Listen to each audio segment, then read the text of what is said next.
Hi, my beautiful family. Welcome back to Mr. Peter Stories. Before we begin, I want to ask you something important. Do you enjoy long introductions, or would you prefer them to be shorter?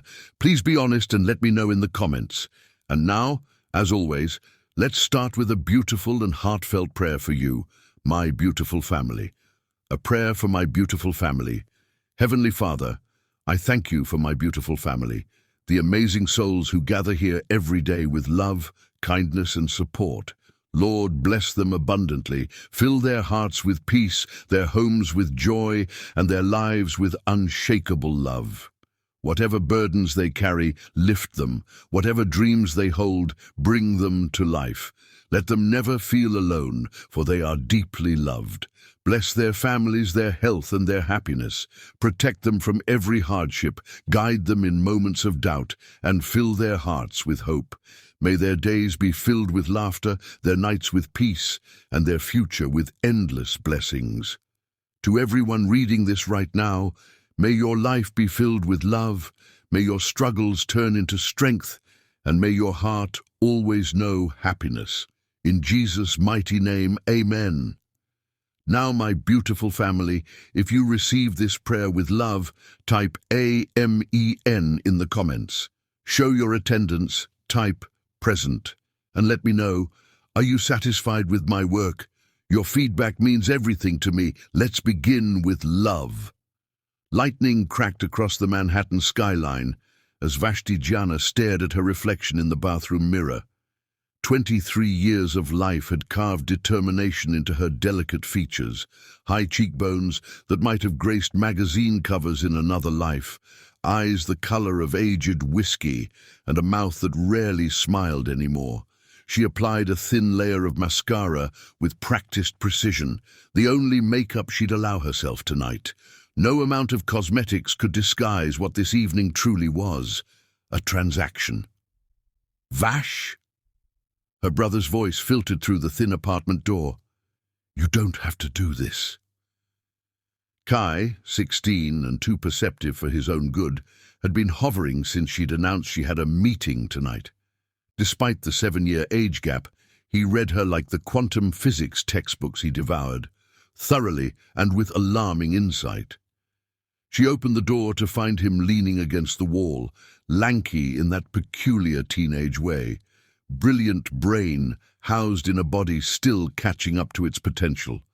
Their mother's eyes stared back at her from his face. Of course I do, she replied, smoothing down the only decent dress she owned. Navy blue, modest, purchased for job interviews, she never seemed to land. And you need to focus on that calculus exam tomorrow, not on my boring business dinner. At 10 p.m. In a thunderstorm. Kai crossed his arms. With your hair done like that? You've never cared about your hair for a job interview. A reluctant smile tugged at her lips. When did you get so observant? Around the same time you started lying to me.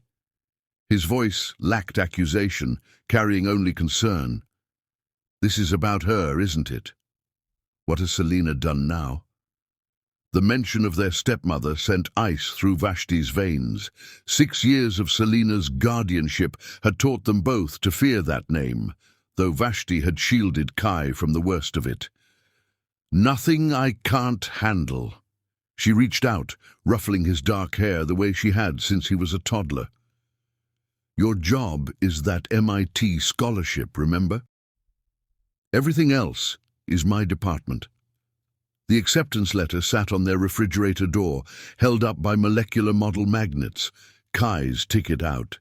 MIT had offered a partial scholarship to the mathematical prodigy, but even with that, the remaining tuition costs loomed like an insurmountable mountain, a mountain Vashti had been determined to climb, working 3 jobs until her feet bled and her eyes could barely stay open.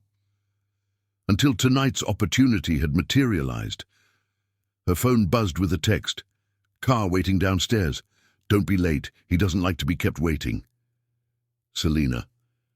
I need to go, Vashti said, grabbing her worn leather jacket, a gift from their mother before cancer claimed her. Leftovers are in the fridge. Don't wait up. As if I could sleep knowing you're out there doing something dangerous, Kai muttered. She froze at the door. What makes you think it's dangerous? Because you look like Mom did when she went to face her final chemo treatment, brave but terrified underneath. The comparison stole her breath. I'm not dying, Kai. No, but you're sacrificing something. I just can't figure out what. Only my dignity, she thought, but forced a reassuring smile. Drama queen. It's just dinner with a potential employer. The lie hung between them as she closed the door. The black town car waited as promised, sleek and predatory against the crumbling facade of their apartment building. The driver didn't speak as she slid into the back seat, just nodded once in the rearview mirror before pulling into the rain-slicked streets. Manhattan transformed as they drove, deteriorating neighborhoods, giving way to gleaming towers of wealth and privilege. By the time they reached the Artemis Hotel, 60 stories of architectural arrogance cutting into the storm clouds, Vashti's resolve had hardened into something cold and immovable in her chest. "Mr. Richards is in the penthouse," the driver finally spoke, pulling under the hotel's covered entrance. "Express elevator. They're expecting you." Of course they were. Selina would have made sure every detail was arranged to perfection. A diamond necklace worth $500,000 required proper preparation. The lobby dripped with ostentatious luxury, marble floors, crystal chandeliers, staff dressed better than most people did for their weddings. The concierge's eyes evaluated and dismissed her in the same glance, but he directed her to a private elevator with a keycard swipe. "Penthouse," he said unnecessarily, his tone suggesting she should be grateful for the privilege. The elevator shot upward with disorienting speed, numbers flashing by until they stopped at 60. As the doors whispered open, Vashti took one final steadying breath. The penthouse foyer opened into a great room with floor-to-ceiling windows, showcasing the electrical storm raging across the city. Rain lashed against the glass like nature's futile attempt to breach this fortress of wealth. "Miss Gianna." A deep voice emerged from the shadows. "Right on time. I appreciate punctuality."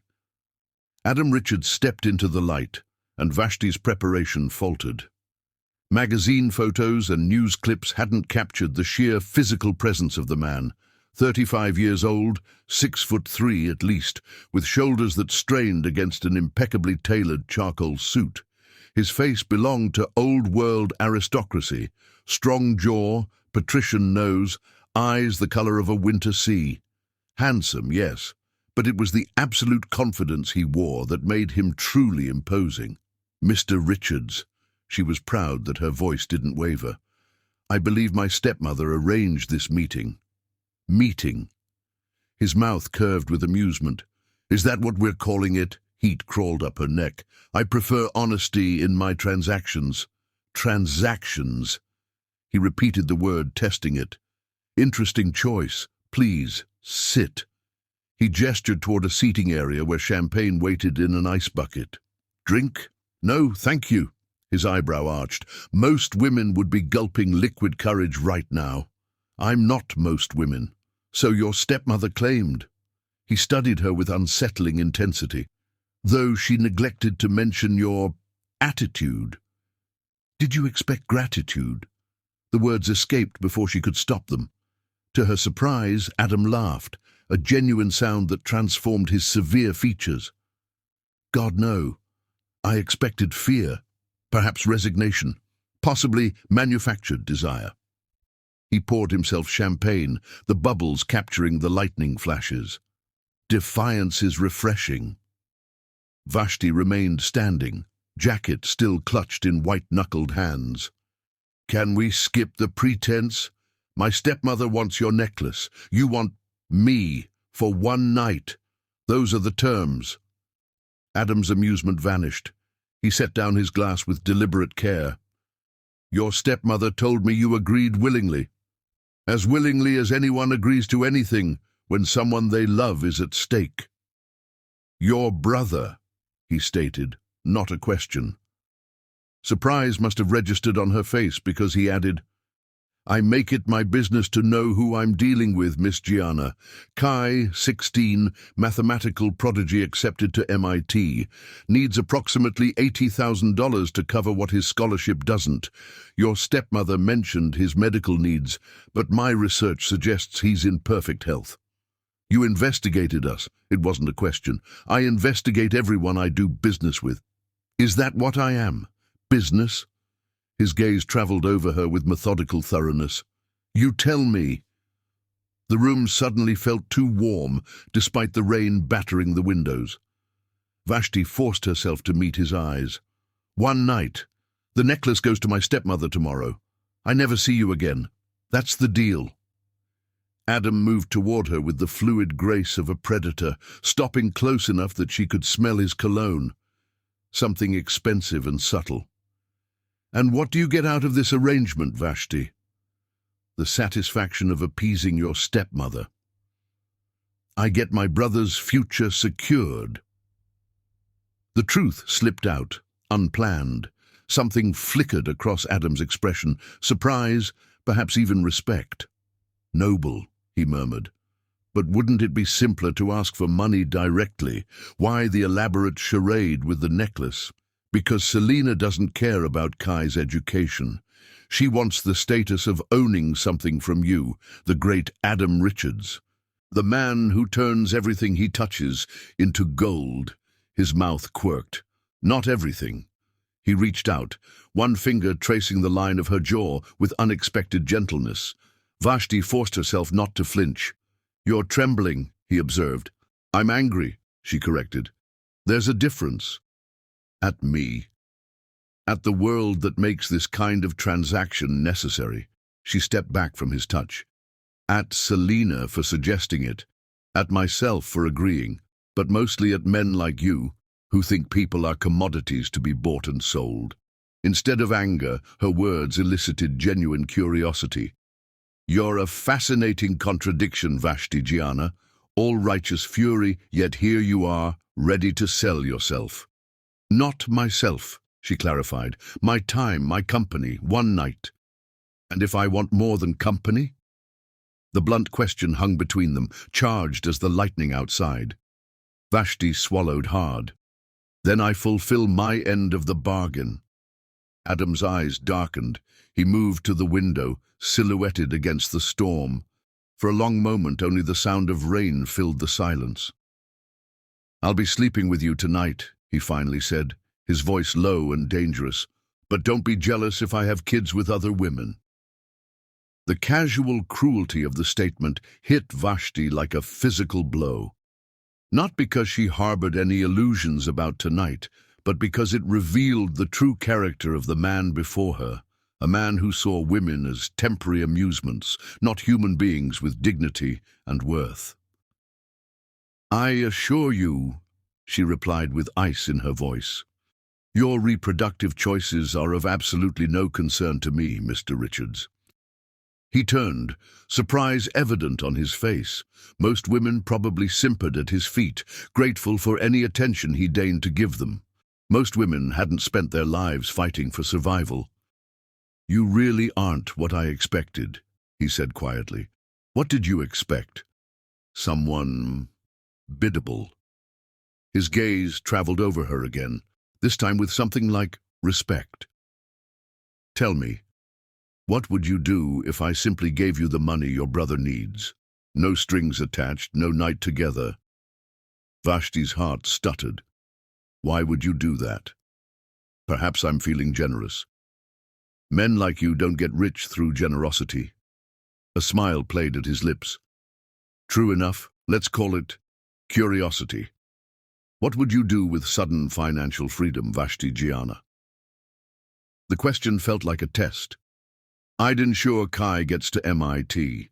Then I'd finish my own education." "Law school," he supplied. "Your stepmother mentioned you'd had to abandon those dreams." Vashti nodded, suspicion growing. "Why does this matter to you?" "I'm trying to decide if you're worth more to me than one night." The implication sent cold dread through her veins. I'm not interested in being your mistress, if that's what you're suggesting. Adam laughed again, the sound ricocheting off the glass and steel surrounding them. You misunderstand me. I meant professionally. Before she could respond, he crossed to a desk, withdrew a checkbook, and wrote with confident strokes. He extended the check toward her. $100,000, he said casually. Enough for your brother's education, and the start of your own. Consider it an investment. Vashti stared at the check, not reaching for it. In exchange for what? A conversation. Just talking? For tonight? Yes. His eyes held hers. Beyond that, we'll see. Suspicion battled with desperate hope in her chest. Why would you do this? Because in the 10 minutes we've been speaking, you've shown more integrity and intelligence than most people I deal with in a year. He continued, holding out the check. And because I find myself curious about someone who would sacrifice themselves for their brother, yet maintain such ferocious dignity in the process. Vashti's hand trembled as she finally reached for the check. If this is some kind of trick... I don't need tricks to get what I want, Miss Gianna. Adam's voice softened. The question is, what do you want? As thunder cracked overhead and rain continued its assault on the windows, Vashti realized she stood at a crossroads, one that might change everything, not just for Kai, but for herself. I want... she began, then stopped, the magnitude of the moment overwhelming her. Adam waited, patience evident in his stillness. A man accustomed to commanding rooms with his presence alone, now focused entirely on her answer. I want to be free, she finally whispered. From Selena, from poverty, from having to choose between my brother's future and my self-respect. Something shifted in Adam's expression, recognition, perhaps even understanding. He gestured toward the living area. Then let's talk about how to make that happen, he said quietly. The night is young, and I find myself increasingly interested in your story, Vashti Gianna. As she followed him across the penthouse, check still clutched in her hand, Vashti couldn't shake the feeling that she'd just made a deal with a different kind of devil, one whose terms weren't yet clear, but whose interest might prove more dangerous than anything Selena could have arranged. Chapter 2. The Unexpected Connection. The storm outside intensified as midnight approached, but inside Adam Richards' penthouse, a different kind of tempest brewed. Vashti sat across from him, the untouched champagne between them collecting condensation, much like the tension collecting in the air. Your brother, Adam began, swirling his drink thoughtfully. Tell me more about him. Suspicion flickered across Vashti's face. Why would you care about Kai? Indulge me. His tone made it less a request than a command, the habits of a man accustomed to being obeyed. Vashti hesitated, weighing the risk of sharing personal information against the check that now resided in her purse, a lifeline she still couldn't quite believe existed. He's brilliant, she finally said, her voice softening automatically, as it always did when discussing her brother. Not just academically, but in how he sees the world. He can look at complex systems and understand their patterns instantly, which explains the MIT acceptance. Adam leaned forward, resting his elbows on his knees.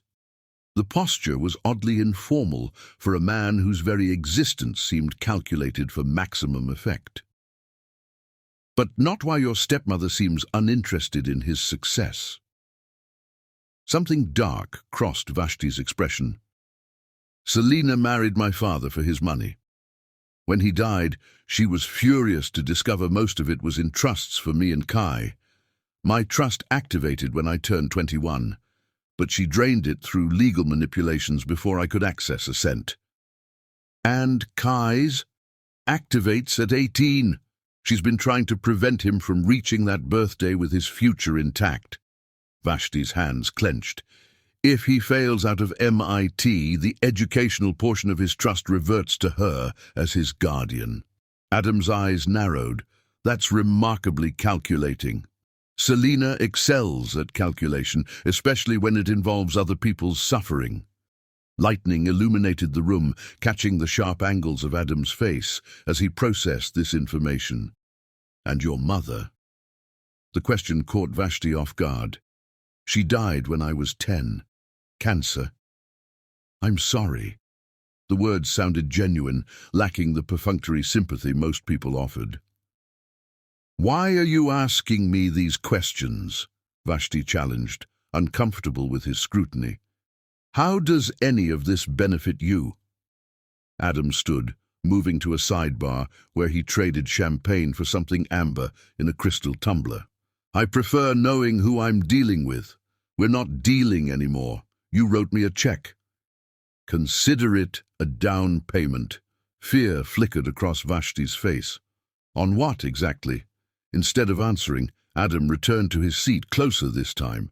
Your stepmother described you as desperate and malleable. You're neither. Selina sees what she wants to see. A common human failing, he agreed, studying her over the rim of his glass, though an unforgivable one in business. Is that what this is to you, business? His smile didn't reach his eyes. Everything is business until it isn't. The cryptic answer hung between them as another crash of thunder rattled the windows. Vashti stood abruptly, moving to the glass wall that separated them from the storm. Her reflection stared back, small against the vastness of the Manhattan skyline, yet somehow unbowed. I should go, she said quietly. You've been unexpectedly kind, Mr. Richards. Adam, he corrected. But we both know this isn't normal. She turned to face him. Men like you don't give money to women like me without expecting something in return. Men like me? There was amusement in his voice. You've decided you know me quite well after less than an hour. I know your type. Vashti's chin lifted. Powerful, used to buying whatever and whoever you want. And women like you? He rose in one fluid motion, approaching her with the measured pace of a predator. What type is that? Survivors. The word emerged with quiet dignity. Adam stopped just short of her personal space, close enough that she had to tilt her head to maintain eye contact. That's why I wrote the check, Vashti. You're a survivor in a world designed to break you. I find that fascinating. I'm not a science experiment. No. His gaze dropped to her mouth for the briefest moment. You're something far more dangerous. Vashti's heart accelerated. And what's that? A reminder. Of what? That not everything can be bought. He reached out, tucking a strand of hair behind her ear with unexpected gentleness. Though God knows I've spent my life trying, the touch sent an electric charge through Vashti that had nothing to do with the storm and everything to do with the complicated man before her. She stepped back, confused by her own reaction. If not the usual arrangement, she asked, trying to regain her equilibrium, then what do you want from me? Company. Adam moved to the massive sectional sofa, gesturing for her to join him. It's been a long time since I've had a conversation with someone who isn't trying to gain something from me. I literally came here to gain something from you, Vashti pointed out, though she followed him to the sofa, maintaining careful distance as she sat. And now you have it. He shrugged. That part of our transaction is complete. What remains is simpler, which is getting to know each other. Vashti laughed, the sound surprising them both. That's what people do on dates, not whatever this is. Is the concept so difficult to understand? I find you interesting. You're clearly intelligent. The night is young, and neither of us has anywhere else to be. The audacity of his assumption might have angered her if it hadn't been essentially correct. Most billionaires have more exciting Friday nights than talking to law school dropouts. Most billionaires are boring as hell, Adam countered with unexpected candor. Trust fund babies playing with daddy's money, or tech bros who stumbled into algorithms worth billions. Very few understand what it means to actually build something. Curiosity got the better of her. And you do? Something shifted in his expression. Pride, perhaps, or the memory of it. I took my father's failing manufacturing company and transformed it into a global technology conglomerate before I turned 30. Richard's Enterprises employs 60,000 people across 14 countries. Very impressive, Vashti said, unable to keep the dryness from her tone. I'm sure those 60,000 people are grateful their jobs weren't outsourced. Instead of offense, her comment elicited a genuine laugh. You really don't give a damn about my money, do you? Should I? Most people do. I'm not most people. No, he agreed softly. You're not. The conversation shifted then, moving from cautious circling to something that resembled actual dialogue. Adam asked about her abbreviated legal education, listening with surprising attentiveness as she described her passion for advocacy law. Not corporate? He questioned. That's where the money is. I don't care about money for its own sake, Vashti replied. Just what it can provide: security, options, freedom. Freedom to do what? The question gave her pause. She'd been focused on survival for so long that the concept of actual choice seemed foreign. I'm not sure yet. Help people like me, maybe.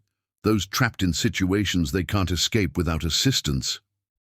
Noble, Adam commented without the condescension she might have expected, and undoubtedly needed. The hours melted away as they talked about her interrupted education, his ruthless rise to the top of the business world, books they'd read, places they'd seen. Vashti found herself reluctantly impressed by his intelligence and knowledge, though she remained wary of his motives. When the conversation turned back to Kai, she spoke of her brother's dreams, his brilliance with numbers, his quiet determination to transcend the limitations of their circumstances. He sounds remarkable, Adam said, genuine admiration in his voice. MIT is lucky to have him. He's the one with the real potential, Vashti agreed. I'm just trying to ensure he gets to use it. At your own expense. She shrugged. That's what family does. Not in my experience. Something dark flickered across his features. Your family wasn't supportive. Vashti surprised herself by asking. Adam's expression shuttered.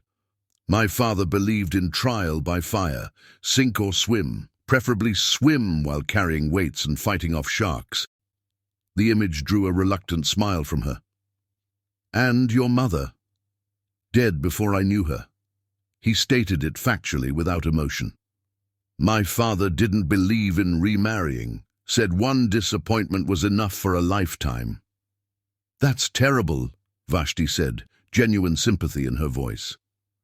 It was efficient, Adam corrected. No messy emotional entanglements to distract from the business. The casual dismissal of human connection struck Vashti as profoundly sad. Is that how you live too? No messy entanglements? Adam's gaze sharpened. My personal life is carefully managed. That sounds lonely. It's practical. He leaned forward, studying her with renewed intensity. Though I admit, it has its limitations. The atmosphere shifted again, charged with something Vashti wasn't prepared to acknowledge. She stood abruptly, needing distance. It's late, she said, glancing at her watch. Nearly 3 a.m. I should go. Kai will be worried. Adam rose as well, towering over her.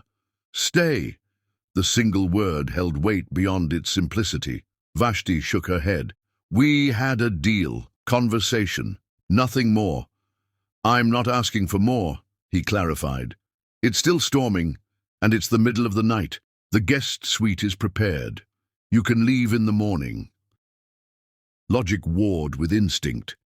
It was late. The storm was vicious, and the thought of facing Selena tonight, with the check, but without having fulfilled the original bargain, sent cold dread through her veins. Separate rooms, she verified, hating the note of vulnerability in her voice. Something like respect flickered in Adam's eyes. You have my word. A promise from a man who bought and sold people's futures daily. Yet strangely, Vashti found herself believing him. All right, she agreed cautiously, until morning. Relief flickered across his features so quickly she might have imagined it. I'll show you to the guest room. He led her through the penthouse, a sprawling monument to wealth that made Vashti acutely aware of the vast chasm between their worlds. The guest suite was larger than her entire apartment, decorated in soothing blues and greys. There are toiletries in the bathroom, Adam said, gesturing to a door, and I can have clothes sent up if you need something to sleep in. This is fine, Vashti assured him, unwilling to accept more than she already had. An awkward silence fell between them, two people who had shared hours of unexpected connection, now uncertain how to part. Thank you, she finally said, for the check, for Kai's future. Adam studied her with an intensity that made her pulse quicken. Don't thank me yet, Vashti Gianna. This isn't over. Before she could ask what he meant, he was gone, the door closing softly behind him. Alone, Vashti sank onto the edge of the bed, emotions warring within her, relief at avoiding the fate Selina had arranged, confusion at Adam's unexpected behavior, and beneath it all, a disturbing awareness that something fundamental had shifted in her world tonight. The check in her purse represented freedom for Kai, but the man who had written it, complex, dangerous, inexplicably captivated by her, might represent something else entirely. A complication she hadn't anticipated and couldn't afford. Sleep eluded her as she stared at the ceiling, rain lashing against windows that showcased a city of people making their own complicated bargains. By the time dawn broke, the storm had cleared, but the questions haunting Vashti had only multiplied. What game was Adam Richards playing? And more importantly, what would be the cost of winning or losing it? Chapter 3. The escape morning light filtered through designer curtains as Vashti awakened in Adam's guest suite. Reality rushed back with crystalline clarity. The arrangement, the conversation instead of degradation, the check. She dressed quickly, checking her phone to find 6 missed calls from Selina and a text from Kai. Are you safe? Her heart clenched as she replied, I'm fine, coming home with good news. Adam waited in the kitchen, casual in a grey Henley that did nothing to diminish his commanding presence. I half expected you to flee before dawn, he commented. I considered it, Vashti admitted. My driver will take you home. That's not necessary. It is. His tone left no room for argument. An awkward silence stretched between them. Their late-night intimacy evaporated in daylight's harsh reality. About last night, Vashti began. You're wondering if I regret writing that check. Adam's directness was startling. I don't. Relief washed through her. Then this is goodbye. Something flickered across his expression, an emotion quickly masked. If that's what you want, it's what makes sense. Sense, he echoed. Do you ever allow yourself to want things that don't make sense? His proximity sent her pulse racing. Wanting things I can't have is a luxury I can't afford. And if it was offered freely? Nothing is ever truly free, especially from men like you. Instead of offense, her words elicited a small smile. You're probably right. He reached into his pocket and extracted a business card. Nevertheless, if you change your mind. About what exactly? Possibilities. His gaze held hers with uncomfortable intensity. The elevator arrived with a soft chime. Adam's dismissal was polite but clear. Whatever had existed between them was deliberately severed. The luxury town car felt jarringly out of place as it navigated through her working-class neighborhood. Vashti's mind raced with questions. What would she tell Kai? How would she handle Selina? Her apartment door flew open before she could insert her key. "Where have you been?" Selena's shrill voice assaulted her. "I've been calling all night." Vashti pushed past her. "Where's Kai?" "In his room, sulking." Selena's pinched face twisted with impatience. "Did Richards change his mind? Did you ruin this opportunity? Your necklace is being delivered today. That's all you need to know." Selena's eyes gleamed with malicious triumph. "So you did please him. When will you see him again? We need to capitalize." "There is no again," Vashti interrupted coldly. "One night as agreed, it's done." "Don't be stupid, girl. A man like Adam Richards could set us up for life." "Vash." Kai appeared from his room, relief washing over his face. "You're okay."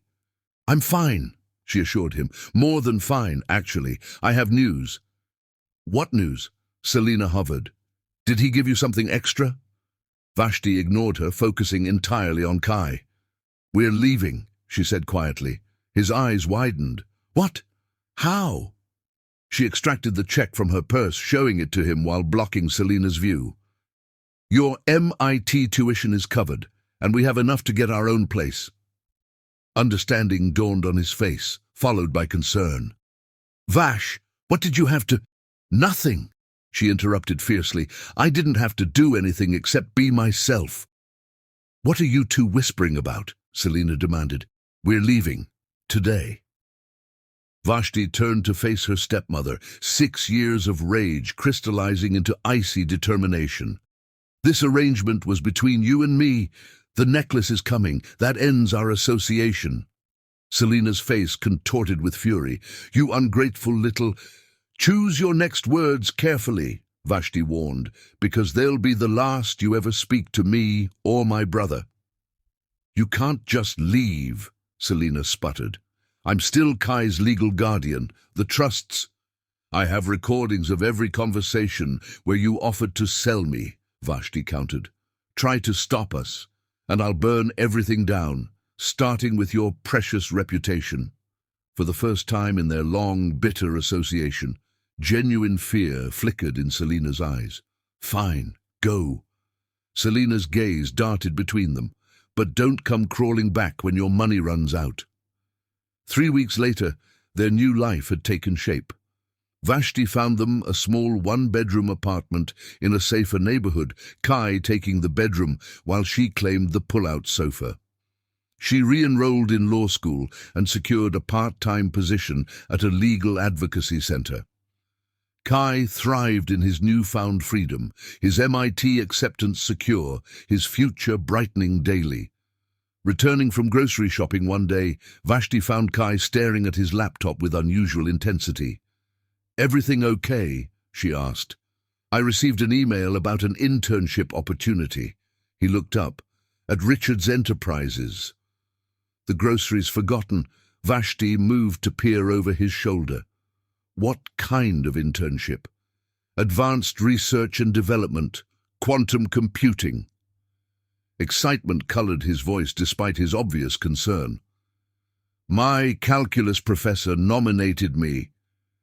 "Do you think this is because of your night with Richards?" Vashti studied the email carefully. It appeared legitimate, without direct connection to Adam himself. "I don't know," she admitted. "It could be coincidence." "You don't believe that?" Kai closed the laptop.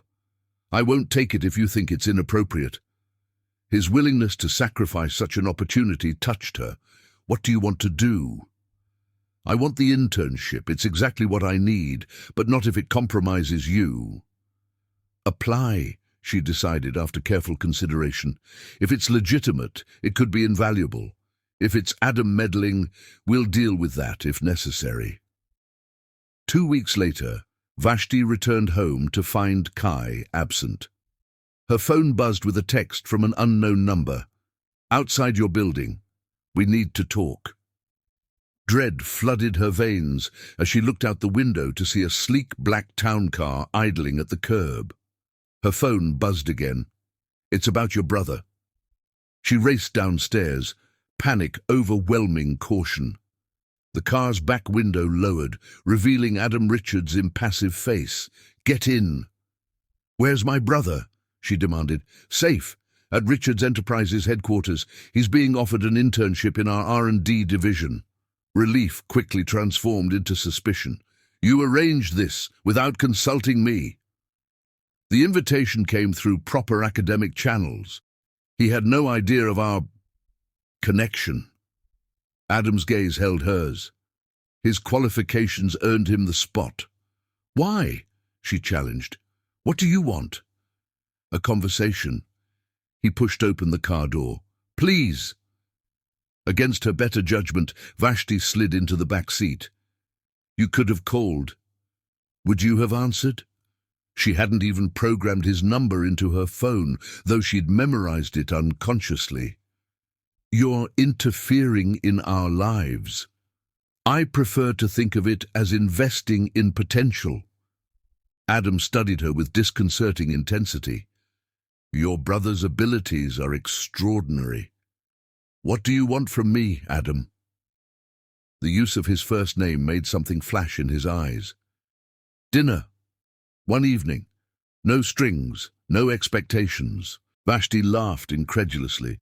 "You tracked me down, frightened me about my brother, and ambushed me outside my home. For a dinner invitation. Would you have accepted if I'd simply called?" "No." Then my approach was necessary. His unapologetic logic infuriated her. "This is exactly why I didn't contact you. You think you can arrange people's lives like chess pieces. And you think you can outrun connection by hiding behind practical concerns." His insight struck uncomfortably close to truth. "I'm willing to admit I can't stop thinking about you." The confession disrupted her prepared defenses. "Why me?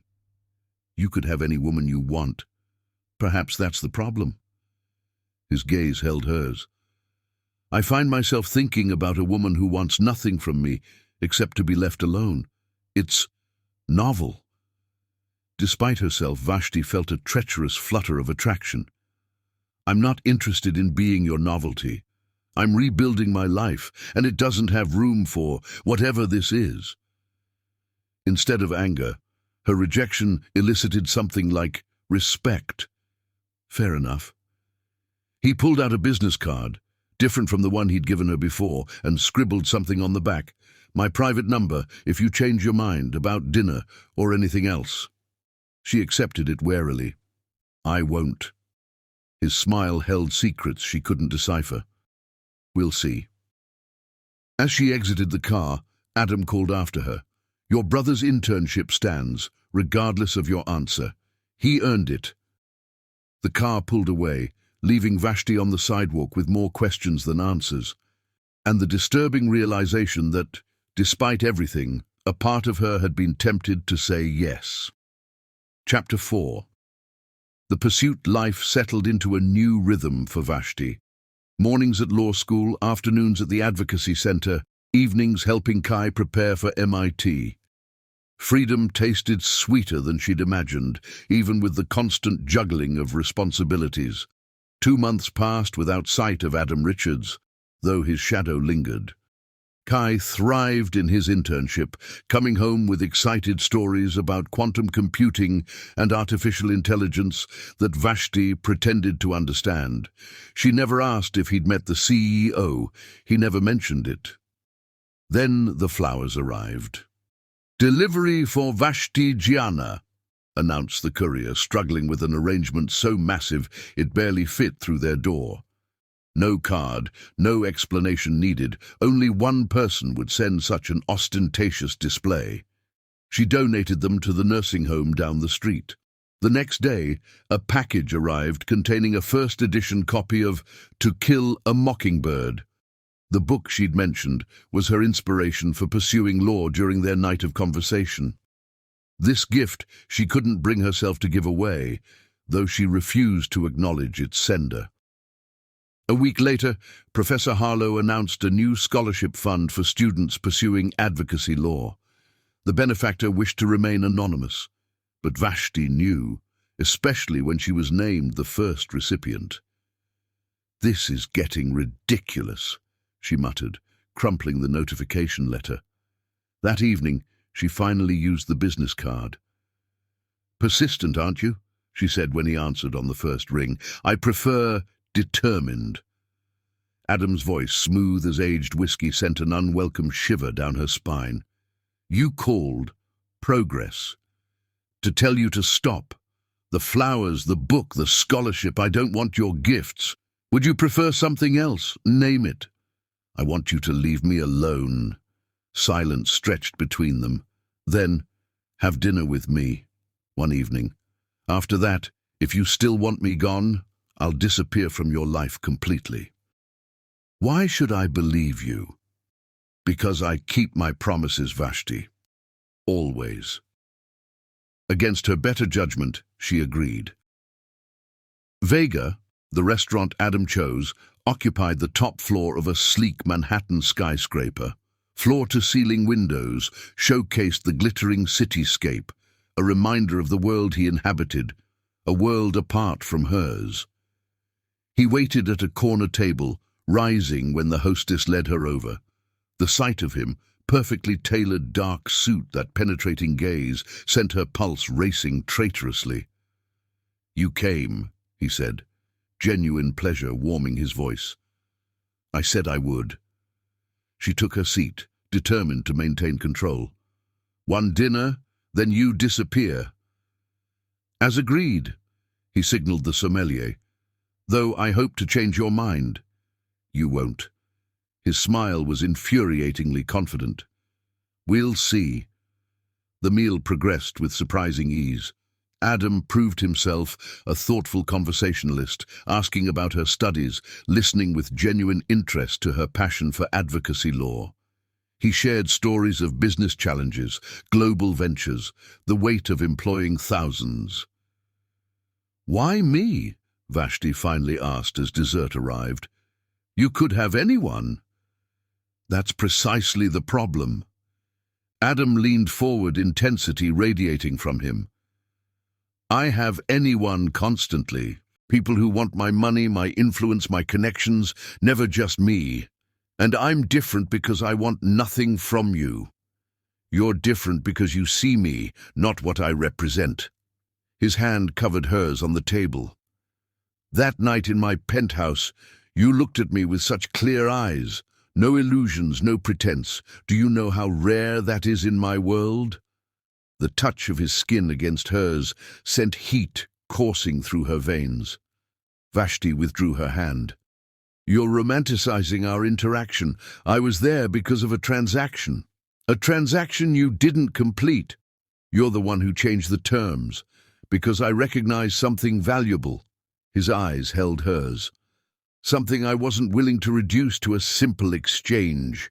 Before she could respond, a woman approached their table, tall, blonde, elegant in a designer dress that screamed money. "Adam, darling, what a delightful surprise." His expression cooled instantly. "Cassandra, I wasn't aware you were back from Paris. Just returned yesterday." Her gaze slid dismissively over Vashti before returning to Adam. "The Morgenstern auction is next week. I assumed you'd be my escort as usual." "I'm afraid I have other commitments." Cassandra's perfect smile faltered. "Surely you can reschedule whatever meetings—" "Not meetings," Adam interrupted, his voice pleasant but firm. "Personal commitments." Understanding dawned in Cassandra's eyes as she reassessed Vashti with newfound hostility. "I see. How unexpected." Her smile turned brittle. "Well, don't let me interrupt your dinner." After she departed, an uncomfortable silence fell. "Former flame?" Vashti finally asked. "Former arrangement," Adam corrected. "Nothing more. Like what you proposed with me." His jaw tightened. "Nothing like what I want with you." The intensity in his voice unsettled her. "And what exactly do you want, Adam?" "Everything," he answered simply. "But I'll settle for a second date." Despite herself, Vashti smiled. "Your confidence borders on delusion." "My confidence is well earned." He signaled for the check. I've built an empire by recognizing value others miss. I'm not a business opportunity. No, you're far more important." His gaze softened. "You're the first person in years who makes me feel something real." The raw honesty in his voice caught her off guard. Before she could formulate a response, her phone rang. Kai's ringtone. "I need to take this," she said, grateful for the interruption.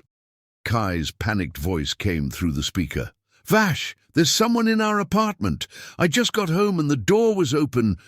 "Get out now," she ordered, heart racing. "Call the police. I'm on my way."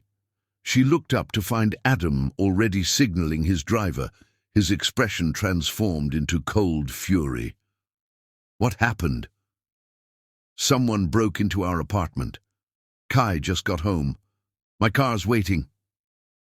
He took her elbow, guiding her toward the exit with efficient urgency. "We'll be there in 10 minutes." Too worried about Kai to argue, Vashti allowed herself to be led to the waiting town car. Adam gave the driver their address, then made another call. "Richard's security team to 1143 Westmore Avenue. Apartment 3B.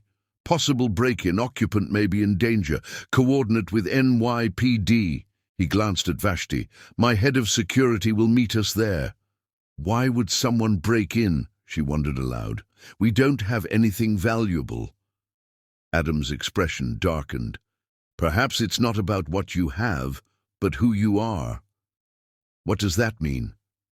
"You've been seen with me. That makes you a target." The implication hit Vashti like a physical blow. "You think this is because of you? Because of tonight?" "It's a possibility I can't discount." The car pulled up to her building just as police arrived.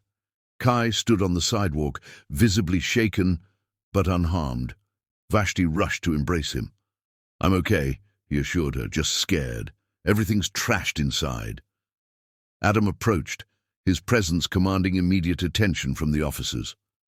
"What exactly happened?" Kai blinked in recognition. "Mr. Richards, what are you doing here?"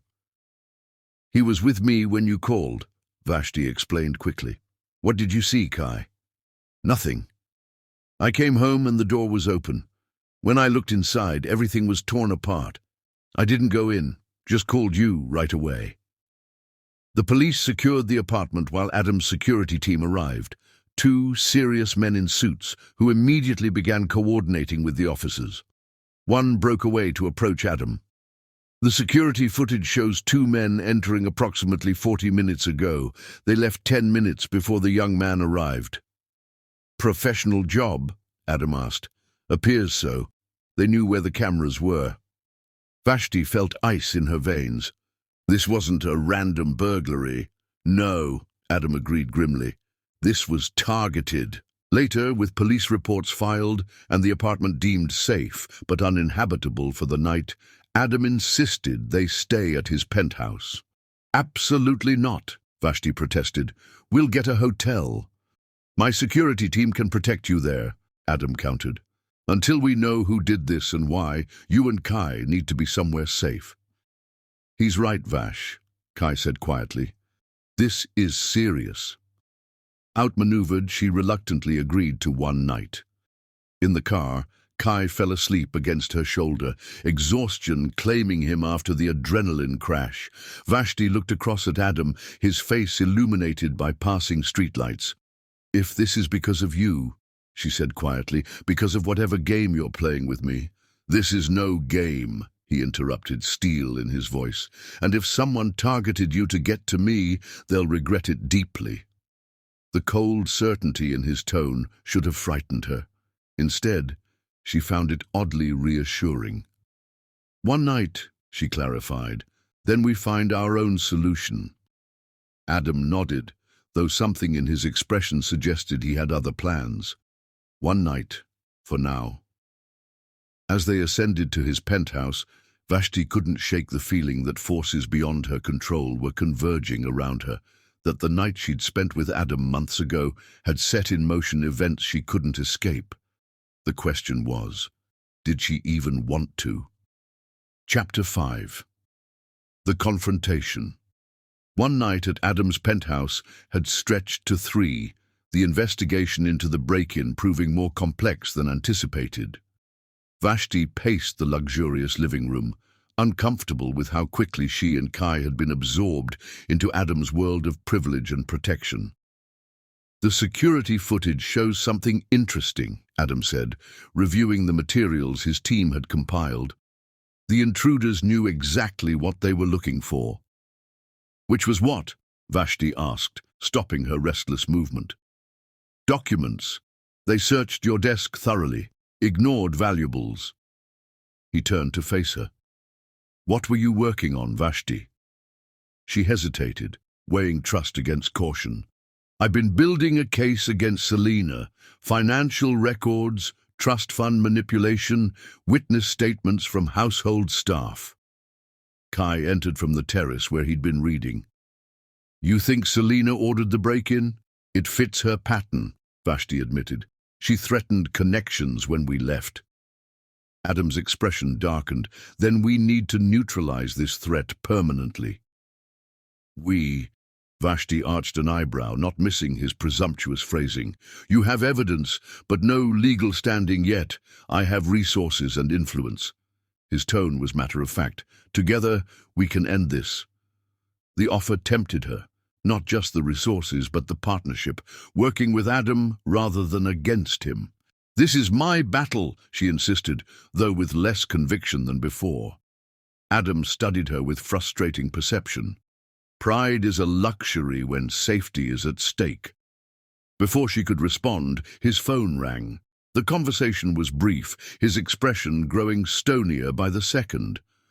"Your stepmother just arrived at Richard's Enterprises," he said after hanging up. "She's demanding to meet with me, threatening to go public with our arrangement unless I pay for her silence." Fury surged through Vashti. "She wouldn't dare. She already has." Adam was already reaching for his jacket. "This ends today." "I'm coming with you," Vashti declared, brooking no argument. "So am I," Kai added. Adam shook his head. "Too dangerous. Selena could have associates watching." "I'm not hiding while you fight my battles," Vashti countered. Their eyes locked in silent challenge until Adam relented. "You, yes. Kai stays with security." Kai started to protest, but Vashti silenced him with a look. "He's right. We need you safe." "Fine," Kai conceded reluctantly, "but I want real-time updates." Selena Gianna sat in Adam's executive conference room, exuding false confidence in designer clothing likely purchased with necklace proceeds. Her expression shifted from triumph to surprise when Vashti entered alongside Adam. "Well," she drawled, recovering quickly, "the rumors are true. You've hooked your billionaire after all." "What do you want, Selena?" Vashti demanded, refusing to rise to the bait. "Just to congratulate you on your resourcefulness." Her smile was venomous. "Though I'm surprised you've kept it quiet. Most women would broadcast their relationship with Adam Richards across social media." "There is no relationship to broadcast." "No?" Selena raised an eyebrow. 3 nights in his penthouse suggest otherwise. My investigator has been quite thorough." Adam stepped forward, his presence suddenly intimidating. "You're admitting to stalking and harassment. Unwise." "Just ensuring my stepchildren's welfare," Selena countered smoothly, "especially since Kai's trust fund activates soon. As his legal guardian, I need to protect his interests." "By breaking into our apartment," Vashti challenged. Something flickered across Selena's face, shock quickly masked. "I have no idea what you're talking about." "We have security footage," Adam stated flatly. "Your hired help was sloppy." Selena's composure slipped momentarily before she rallied. "Circumstantial at best. Besides, what judge would believe a girl who sold herself to a billionaire?" Rage burned white-hot in Vashti's chest, but she controlled it with effort, learned through years of enduring Selena's cruelty. "Is that your play? Threaten to expose an arrangement you initiated?" "It's a compelling story." Selina examined her manicured nails with affected casualness. Poor billionaire manipulated by gold-digging stepdaughter. The tabloids would love it. Yet they'd love something else even more, Adam interjected, his voice deceptively pleasant. He pressed a button on the conference table. Mr. Delaney, please join us. The door opened to reveal an older gentleman in an impeccable suit. Martin Delaney, trustee of the Gianna family funds and one of Boston's most respected estate attorneys. Selina's expression froze. Martin, what are you doing here? Reviewing some very troubling financial discrepancies, Selina. Delaney placed a leather portfolio on the table. Miss Gianna has provided documentation suggesting systematic misappropriation of trust assets. That's absurd, Selina sputtered, though fear had replaced arrogance in her eyes. Is it? Vashti stepped forward, steel in her voice. 6 years of siphoning money, Selina, fabricated medical expenses, educational consultants who don't exist, property investments that somehow only benefited you. You can't prove any of this. Actually, Delaney interrupted gently, she can, and has. He opened the portfolio to reveal meticulous documentation. I've already initiated a forensic audit. Selina's gaze darted between them, calculating dwindling options. This is a setup. No, Vashti corrected, this is accountability. Adam, who had been watching this exchange with calculating eyes, finally spoke. You have 2 choices, Mrs. Gianna. Sign over guardianship of Kai to Vashti immediately and repay what you've stolen or face criminal charges. You can't intimidate me, Selina hissed, though her bravado was crumbling visibly. This isn't intimidation, Adam replied calmly. It's consequence. Vashti leaned across the table, finally allowing herself the confrontation she'd dreamed of for years. You've controlled us through fear, Selina, made us believe we were powerless. That ends today. You ungrateful little... Careful, Adam warned. Every word is being recorded. Selina fell silent, her options visibly dwindling in her mind. Sign the papers, Vashti said quietly. Walk away with what's left of your reputation intact. Fight us, and I promise you'll regret it. The utter conviction in her voice, not desperate pleading but calm certainty, seemed to finally penetrate Selina's defenses. For the first time she recognized that the power dynamic had irrevocably shifted. Fine, she conceded bitterly. I'll sign, but don't think this is over. It is, Adam contradicted. My legal team has already prepared restraining orders. Any contact with Vashti or Kai will result in immediate legal action. As Delaney produced the necessary documents, Vashti felt years of accumulated tension begin to dissolve, not just from confronting Selina, but from finally standing in her own power, amplified but not created by Adam's support. When Selina had signed and been escorted from the building, Vashti turned to Adam. Thank you. For what? Genuine curiosity colored his question. You did the hard part. I just provided the venue.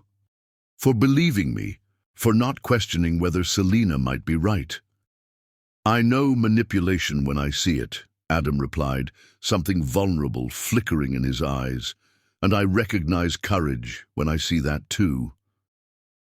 Their gazes held, something shifting between them, the balance of power equalizing as Vashti stood victorious by her own strength, not through his charity. We should tell Kai, she said finally, breaking the charged moment. Adam nodded, offering his hand. After a moment's hesitation, she took it, allowing herself this small acknowledgement of their evolving connection. As they rode the elevator to the lobby where Kai waited, Vashti considered how dramatically her life had changed in mere weeks. From trapped and desperate to free and empowered. From seeing Adam as a cold, transactional billionaire to something she wasn't yet ready to name. What happens now? She asked quietly.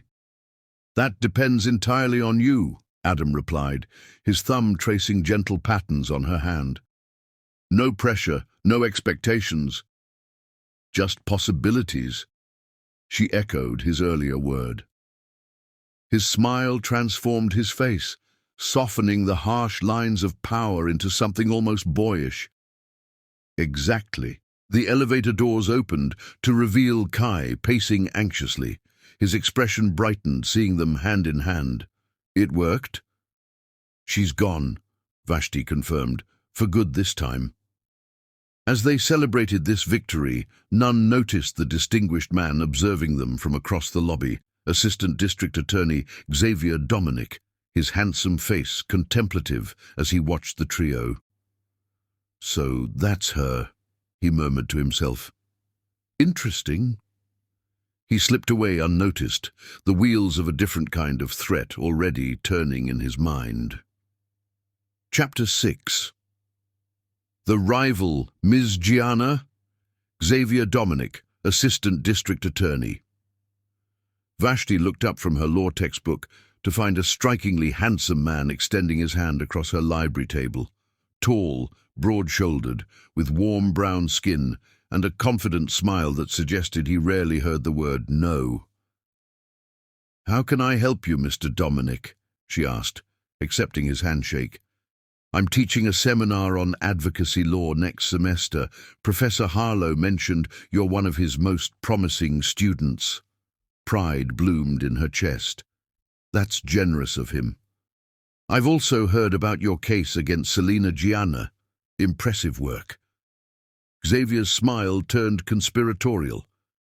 "Not many second-year students manage to outmaneuver established financial fraudsters."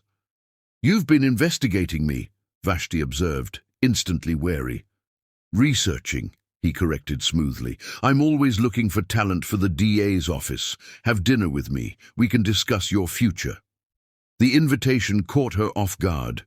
Professional networking was essential in law, but something in Xavier's gaze suggested more than professional interest.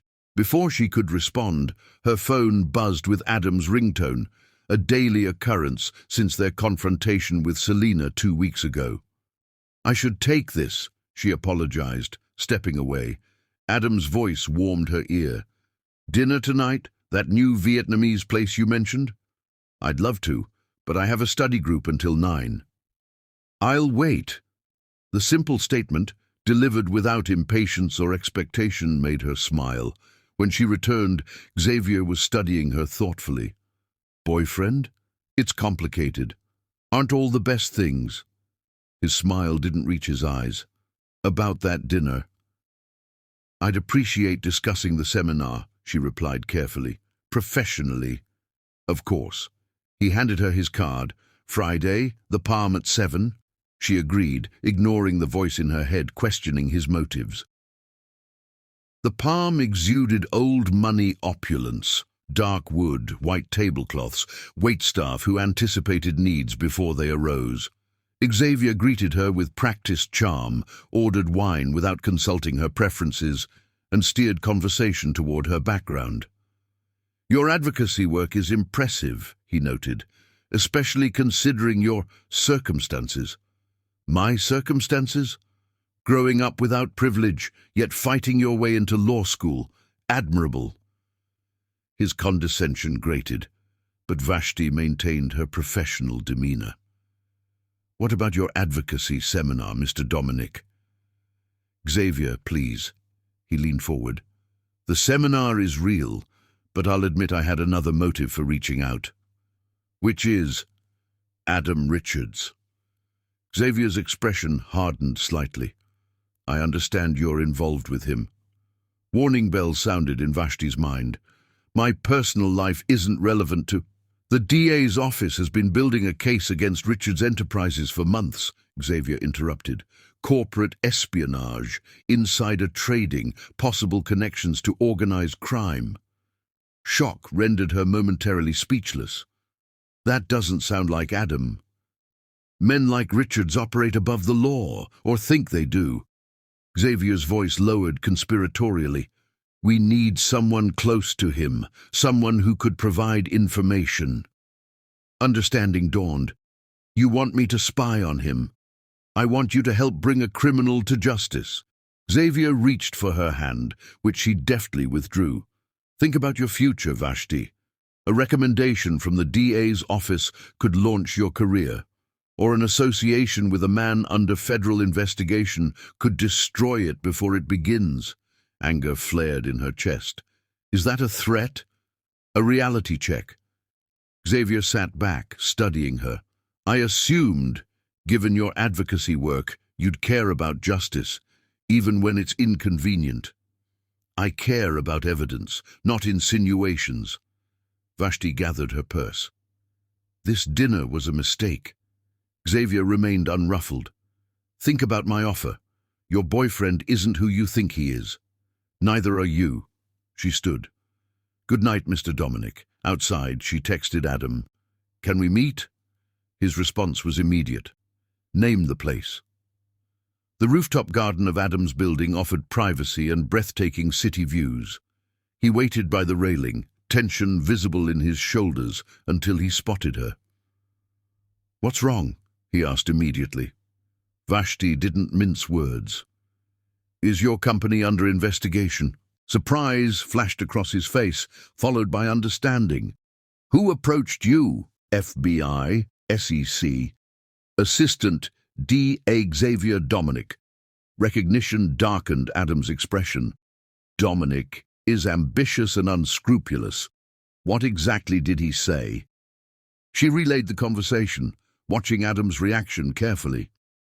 His calm demeanor when hearing the allegations troubled her more than anger would have. "You're not denying it," she noted, "because parts are true." Adam met her gaze directly. "We are under investigation. A politically motivated witch hunt orchestrated by rivals who want Richard's enterprises dismantled. Xavier Dominic is their attack dog. And the allegations. Corporate espionage is business intelligence, which every major company gathers. Insider trading charges were dismissed last year for lack of evidence. Organized crime connections are pure fiction." His explanation sounded plausible, yet doubt lingered. "Why would Dominic approach me specifically?" "Because you're my vulnerability." Adam stepped closer, his expression softening. "He's right about one thing. My interest in you is obvious to anyone watching." The admission sent warmth through her chest, despite her lingering concerns. "What aren't you telling me?" Adam sighed, running a hand through his hair, a rare display of frustration. "Dominic has personal reasons for targeting me. We were at Princeton together. He's never forgotten that I graduated first in our class, or that Cassandra chose me over him." "Cassandra from the restaurant? His ex-fiancée?" Adam's mouth twisted. "Ancient history, but Xavier holds grudges. When he discovered my interest in you, he saw an opportunity for both professional advancement and personal revenge." The pieces aligned, yet Vashti remained cautious. "How do I know you're telling the truth?" "You don't." Adam's honesty was disarming. "You'll have to decide whom to trust." She studied him. This complex man who'd entered her life through a degrading arrangement, yet had shown her nothing but respect since. "I need time to process this."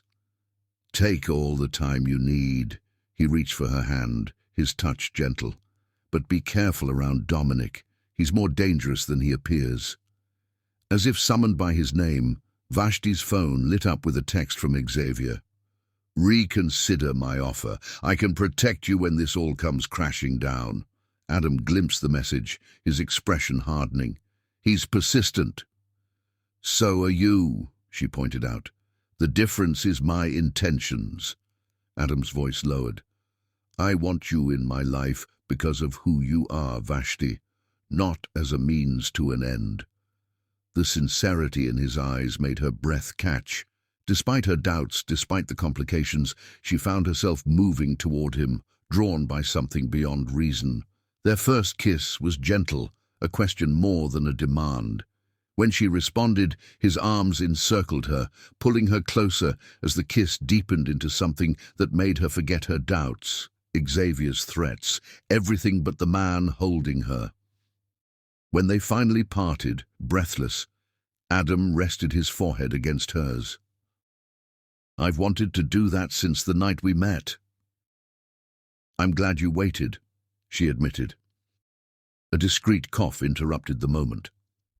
Adam's security chief stood by the elevator. "Sir, there's a situation requiring your attention." Adam sighed. "I need to handle this. Stay. We can continue our conversation afterward." Vashti nodded, watching him leave with reluctant admiration. Whatever secrets Adam Richards might be hiding, whatever complications Xavier Dominic's allegations presented, she couldn't deny the truth her heart had already accepted. She was falling for the billionaire who had once tried to buy her for a night, a man who might now be offering everything, or who might be the biggest mistake of her life. As the elevator doors closed behind Adam, her phone buzzed with another message from Xavier. "He's lying to you. Let me prove it." Followed by a document link that promised revelations she wasn't sure she was ready to face. Chapter 7. The Revelation.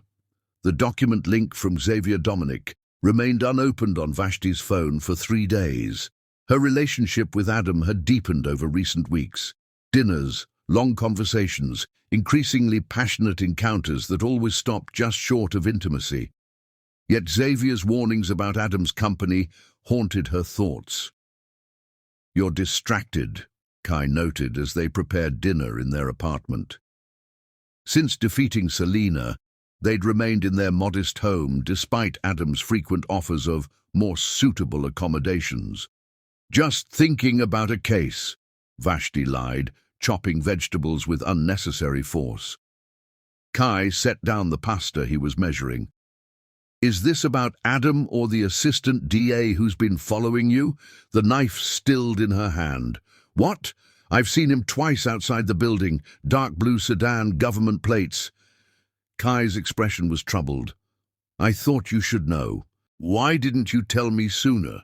"Because you seemed happy for once," he shrugged, "and because I did some digging." "Kai," Vashti warned, "tell me you didn't hack a government official." "Nothing illegal," he assured her too quickly. "Just public records analysis. Xavier Dominic and Adam have history. They were at Princeton together. Dominic graduated second in their class." "That doesn't explain why he's watching me." "No, but this might." Kai retrieved his laptop, opening a browser window. Financial records showing Richards Enterprises and Selena's company engaged in joint ventures 5 years ago. The room seemed to tilt beneath Vashti's feet. "That's impossible." "It's public record.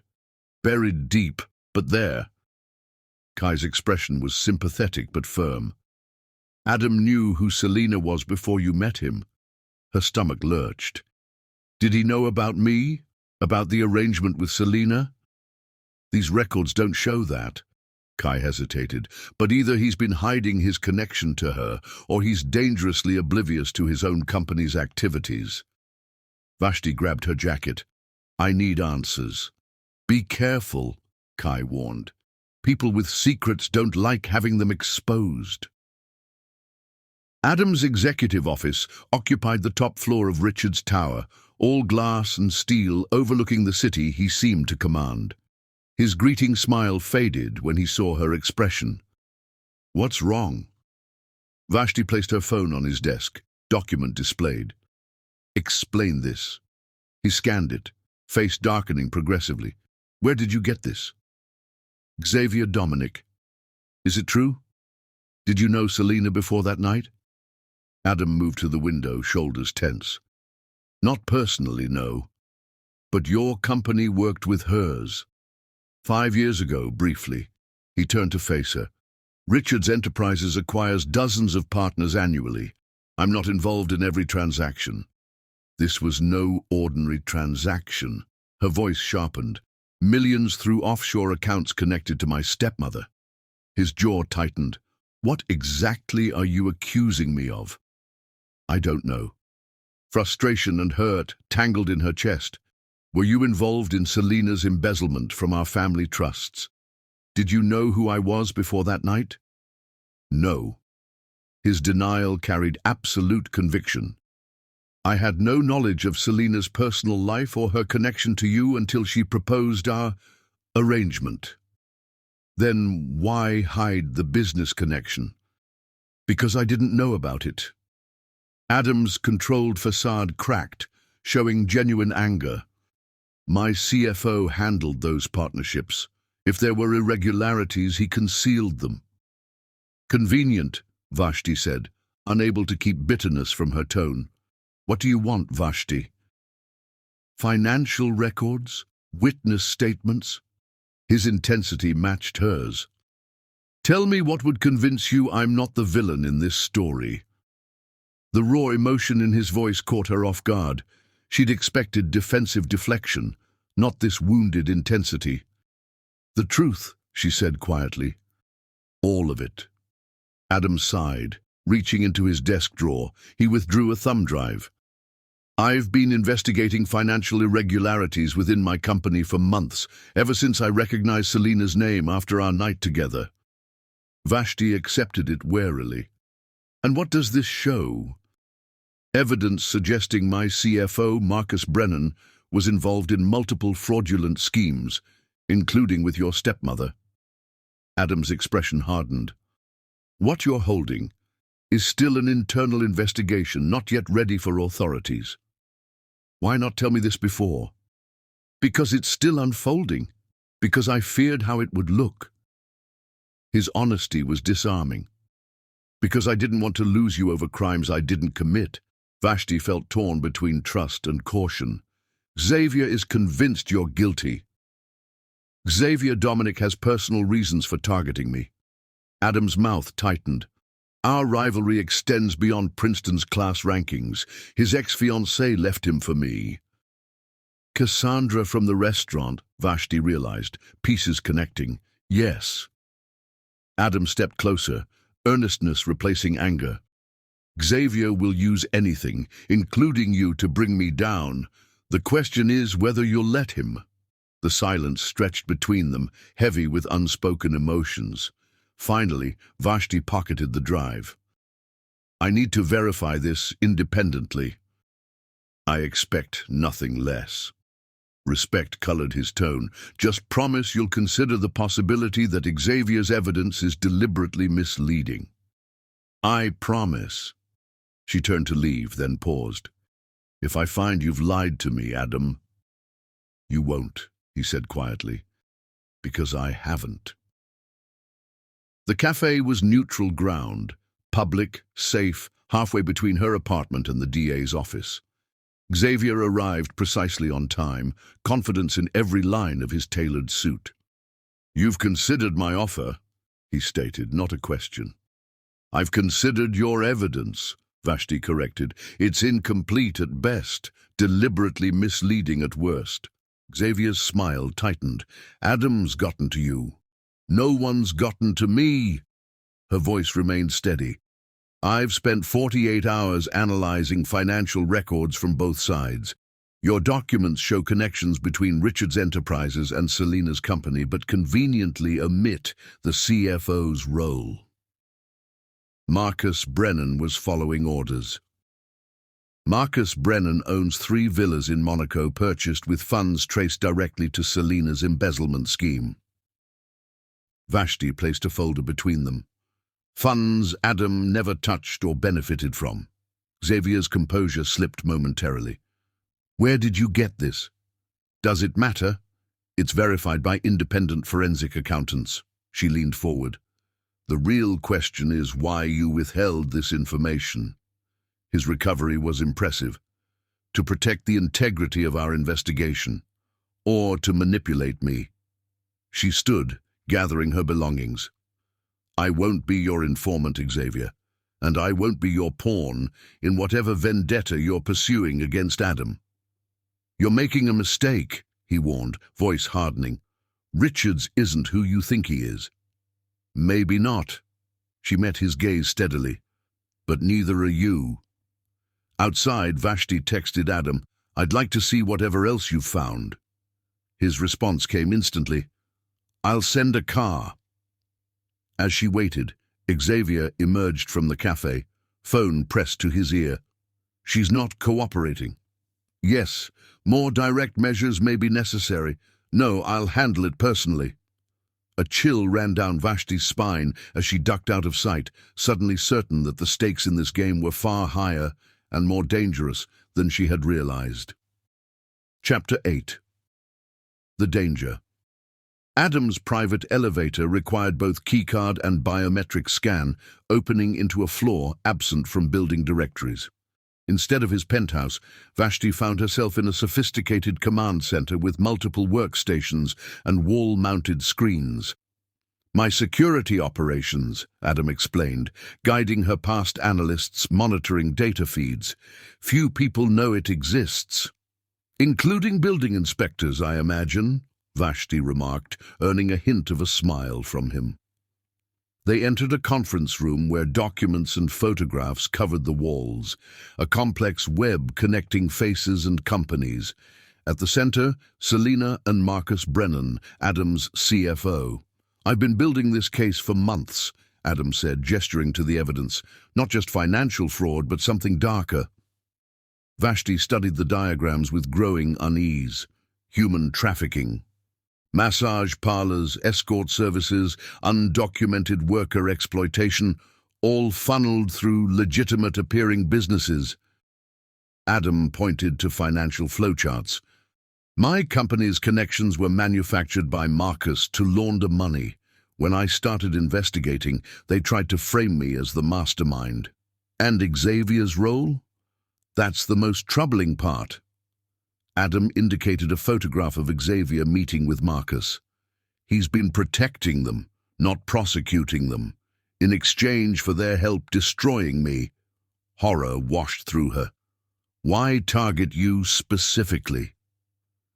"Because I discovered something they can't afford to have exposed." Adam unlocked a drawer, retrieving a flash drive. Evidence of judicial bribery reaching to the highest levels of the state court system, judges Xavier helped appoint.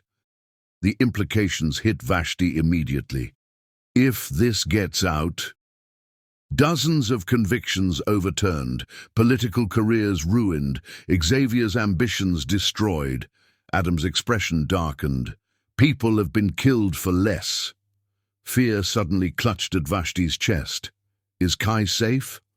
"I've had security watching him since we discovered the connection." Adam checked his watch. "He should be at his internship lab now." Vashti pulled out her phone, discovering a text from Kai. "Coming home early. Lab closed for maintenance." Dread spiked through her. "We need to get to Kai now." Adam was already moving, alerting his security team as they rushed to the elevator.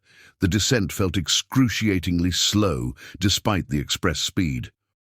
"My security would have reported any threat," Adam assured her, though tension radiated from him. "Unless they were watching the wrong location," Vashti replied, her legal mind identifying the gap. "If the lab closure was planned..." Adam immediately made a call. "Jenkins, verify Kai Gianna's location immediately." The response on the other end made his expression darken. "Lock down my penthouse and send a team to Ms. Gianna's apartment. Now." The town car waiting at the private entrance accelerated into traffic with alarming speed. Vashti clutched the door handle, fear making each second unbearable. "What did they say?" she demanded. "The lab is operating normally, no scheduled maintenance." Adam's voice was grim. "Someone lured him away." They reached her apartment building in 11 minutes. 11 minutes too long. Police cars already surrounded the entrance, lights flashing. Vashti's heart nearly stopped until she spotted Kai sitting in an ambulance, paramedics treating a wound on his forehead. She rushed to him, relief and fear battling within her. "What happened?" "Someone was waiting in the apartment," Kai explained, wincing as the paramedic cleaned his cut. "Two men. They wanted your files on Selena and the evidence from Adam." "Did they hurt you?" Her hands trembled as she examined his injury. "This happened when I tried to run. I'm okay, Vash." His eyes shifted to Adam approaching behind her. "Your security guy showed up before they could do worse." "Jenkins?" Adam questioned, surprise evident. "He said he was watching the building on your orders." Kai shifted uncomfortably. "Good timing." Adam's expression tightened. "I didn't station anyone here today." The implications hit Vashti like ice water. "Then who? Miss Gianna?" A solidly built man with shrewd eyes approached, showing a badge. "Detective Riker, NYPD, your brother's assailants were apprehended fleeing the scene." "Did they say who sent them?" Adam asked sharply. "They claimed they were hired by someone at the DA's office." Riker's expression remained professionally neutral. "Specifically, to obtain evidence regarding connections between Richard's enterprises and several offshore companies." Vashti exchanged glances with Adam. "Xavier." "We can't confirm that yet," Riker cautioned, "but I'd recommend alternative accommodation until this is resolved." "Already arranged," Adam assured him. As paramedics finished with Kai, Detective Riker pulled Vashti aside. "There's something else.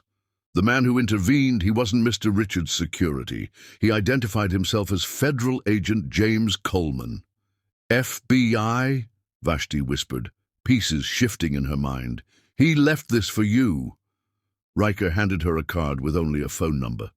"Said you'll need it after reviewing whatever Mr. Richards showed you today." The detective stepped away to coordinate with other officers, leaving Vashti staring at the simple card. A federal investigation. Xavier's corruption. Adam caught in the middle.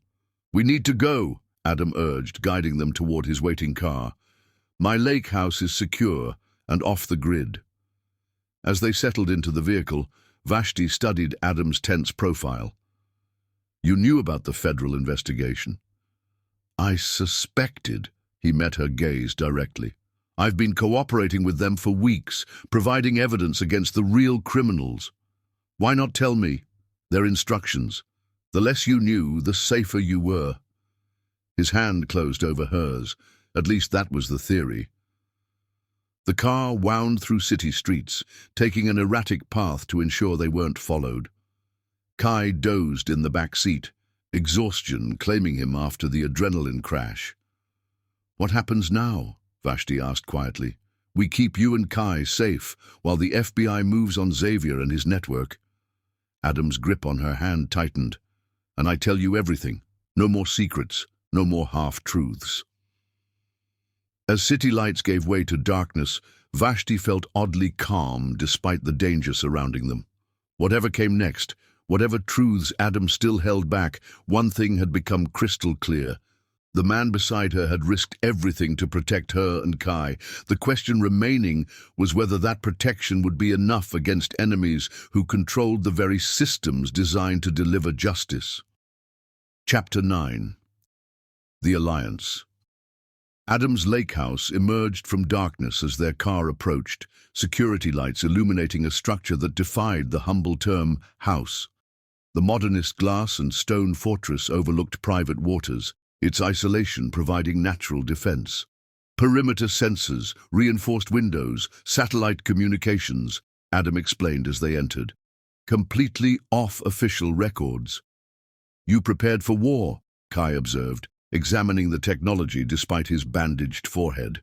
"I prepared for enemies," Adam corrected. "Success creates them inevitably." After settling Kai in a guest suite equipped with technology that visibly delighted him, Adam led Vashti to his study. Floor-to-ceiling windows showcased moonlight on dark waters, while a fire cast warm shadows across the room. "Time for complete honesty," Vashti said, accepting the drink he offered. Adam sat opposite her, all business pretense stripped away. 6 months before we met, financial irregularities appeared in our Asian operations. My investigation revealed a sophisticated money laundering network connecting Marcus, Selena, and eventually Xavier. Why not go public immediately? Because the corruption reached deep into law enforcement and judiciary. Official channels would have warned the guilty. Adam's expression hardened. The FBI approached me 3 months ago after they'd been watching the same network independently. Where do I fit in? Vashti asked the question that had haunted her. Adam met her gaze directly. When Selena's name appeared connected to the trafficking operation, I flagged her for investigation. 2 weeks later, she contacted me with her unusual offer. Understanding dawned. You used our meeting to investigate her. Initially, yes. The vulnerability in his admission surprised her. I accepted the meeting intending to gather intelligence, but when I met you... He paused, something raw in his expression. Everything changed. How? Her voice softened despite her determination to remain objective. You were supposed to be a means to an end. Another piece in my investigation. His gaze held hers. Instead, I found myself facing a woman of extraordinary dignity who deserved none of what was happening to her. So you gave me the money out of guilt. I gave you the money because it was right. Adam leaned forward. And because for the first time in years, I wanted to be worthy of someone's good opinion. The unexpected honesty disarmed her practiced defenses. What happened after I left? I accelerated the investigation, protected you and Kai from afar while building the case against Marcus, Selena, and eventually Xavier. Regret shadowed his features. I should have told you everything once I realized they might target you. That was my mistake. Why didn't you? FBI instructions partly, but also fear. He met her gaze directly. Fear that learning I'd initially seen you as collateral damage would destroy any chance of what was growing between us. The admission hung between them, his vulnerability more persuasive than any calculated defense. And now, she asked softly, now my company is at risk because I chose protecting you over the investigation. No accusation colored his voice, just simple fact. And I'd make the same choice again. She studied him, testing his words against her instincts. You care that much? More than I thought possible. Adam reached for her hand, his touch hesitant. I've spent my life acquiring things, Vashti. Power, wealth, influence. None of it matters compared to what I feel for you. The transformation from their first meeting struck her profoundly. The cold, calculating billionaire who had stated, I'll be sleeping with you tonight, but don't be jealous if I have kids with other women, now offering his heart unconditionally. Before she could respond, a series of sharp beeps interrupted. Security alerts on Adam's phone. Motion sensors at the perimeter, he explained, expression changing as he checked the notification. Could be wildlife. An incoming call from Agent Coleman suggested otherwise. Richards, Adam answered tersely, activating the speaker. They found you. Coleman's voice was clipped. Xavier's team is 10 minutes out with a falsified warrant for Ms. Gianna's arrest. On what charges? Vashti demanded. Obstruction, evidence tampering, fabricated, but enough to get you into custody where accidents happen. Coleman's tone darkened. You have the evidence drive? Yes, Adam confirmed, already moving to a hidden panel that revealed emergency equipment. Get to the extraction point. Now, coordinates coming through. What about my brother? Vashti's voice rose with panic. My team is already moving to his location. He'll be extracted separately. Adam ended the call, retrieving weapons and communication devices with practiced efficiency. We need to reach the boathouse. There's an underwater access tunnel. I'm not leaving, Kai, Vashti insisted. Coleman's right, Adam countered, gripping her shoulders gently. This is what they want, separating the evidence from witnesses who can authenticate it. Kai is safer being moved separately. Her eyes locked with his, searching for absolute certainty. If anything happens to him, I'd never forgive myself either. The raw honesty in Adam's voice decided her. They moved through the house via hidden passages that led to underground tunnels. The cool darkness enveloped them as they navigated by tactical lights. "You really did prepare for everything," Vashti observed, trying to calm her racing heart. "Not everything." Adam's voice softened briefly. "I never prepared for you." The tunnel opened into a flooded chamber where diving equipment waited. Adam activated a waterproof case for the evidence drive. "We swim the last 100 yards underwater," he explained, "thermal masking against infrared scanners." As they prepared to submerge, distant explosions rocked the tunnel, breaching charges at the main house. "Kai," Vashti gasped, turning back instinctively. Adam caught her arm. "Trust Coleman, trust me. We need to secure this evidence or everything falls apart." The choice tore at her heart, but Vashti steeled herself. "Lead the way." They slipped into cold water, following the underwater passage by guide lights embedded in the tunnel floor. Emerging in the boathouse's hidden chamber, they found Coleman waiting, a stern-faced woman with military precision in her movements.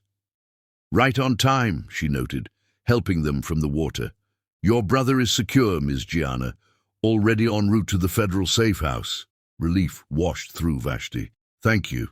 Thank me by securing that drive." Coleman checked her watch as helicopter blades thundered overhead. "Our transport is here. Xavier's team is being detained at the perimeter, but they won't stay contained long." Adam handed her the waterproof case. "Next step? Federal courthouse. Judge Harriman is waiting with a sealed indictment against Dominic, Brennan, and 16 others." Coleman's smile held grim satisfaction. "Your evidence completes the case." As they climbed to the helipad on the boathouse roof, Adam turned to Vashti. "Ready?" Looking at this man who had entered her life through such manipulative circumstances, yet had transformed into her strongest ally, Vashti made her choice. She reached for his hand. "Together," she said simply.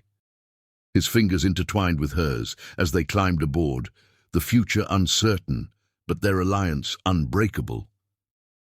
What had begun as a midnight contract had evolved into something neither could have anticipated, a partnership forged in danger, built on growing trust, and sustained by feelings neither was ready to name, but both had begun to embrace. Chapter 10. The trial. The federal courthouse buzzed with tension. 3 months of preparation had culminated in this moment, United States versus Dominic et al., the corruption case that had dominated headlines for weeks. Vashti smoothed her charcoal suit, feeling the weight of eyes following her through security checkpoints.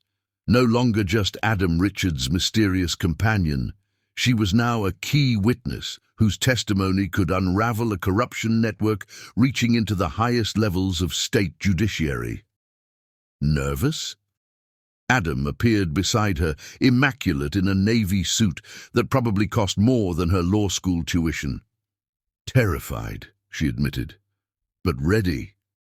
His hand found hers briefly, a gesture of support that had become familiar over the past months. Since their escape from the lake house, their relationship had evolved into something neither had anticipated, a partnership of equals despite the vast disparities in their circumstances. "Kai's already inside with Coleman," Adam informed her. "Security protocols in place." Vashti nodded gratefully. Her brother's safety remained her paramount concern, especially after Xavier's associates had made one final desperate attempt to silence them 2 weeks ago, an accident on the highway that had left Adam with a still-healing scar along his temple. Inside courtroom 3A, the gallery was packed with press and spectators. At the defense table sat Xavier, his once confident demeanor replaced by tightly controlled desperation. Beside him, Marcus Brennan looked simply defeated.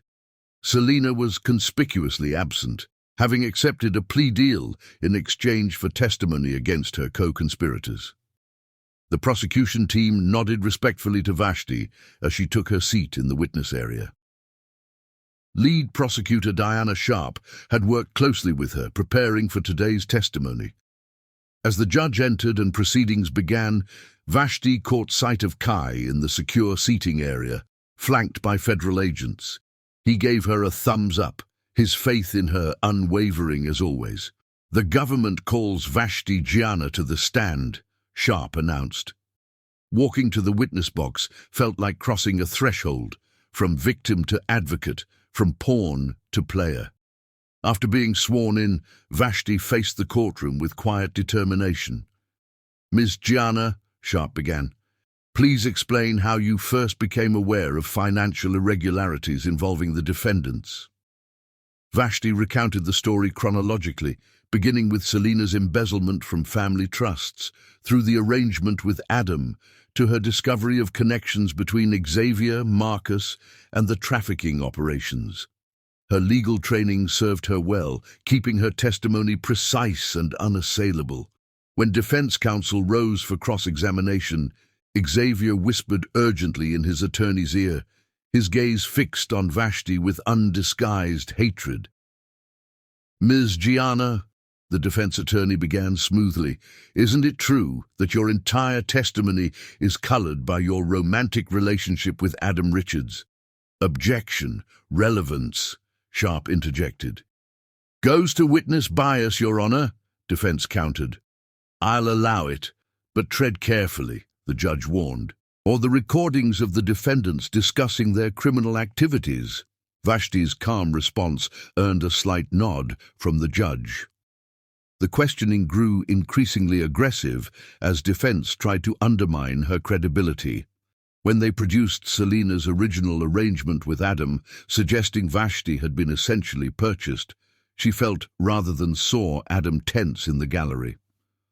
"So you entered into a transactional relationship with a billionaire," defense pressed, "yet expect this court to believe your motives are pure?" Vashti leaned forward. "I entered into an impossible choice to protect my brother from our stepmother's abuse. Mr. Richards chose not to take advantage of that situation, unlike your clients who systematically exploited vulnerable people for profit. The evidence speaks for itself, regardless of how you attempt to mischaracterize my relationships." The response left defense counsel momentarily speechless. From the gallery, Adam's expression conveyed both pride and regret.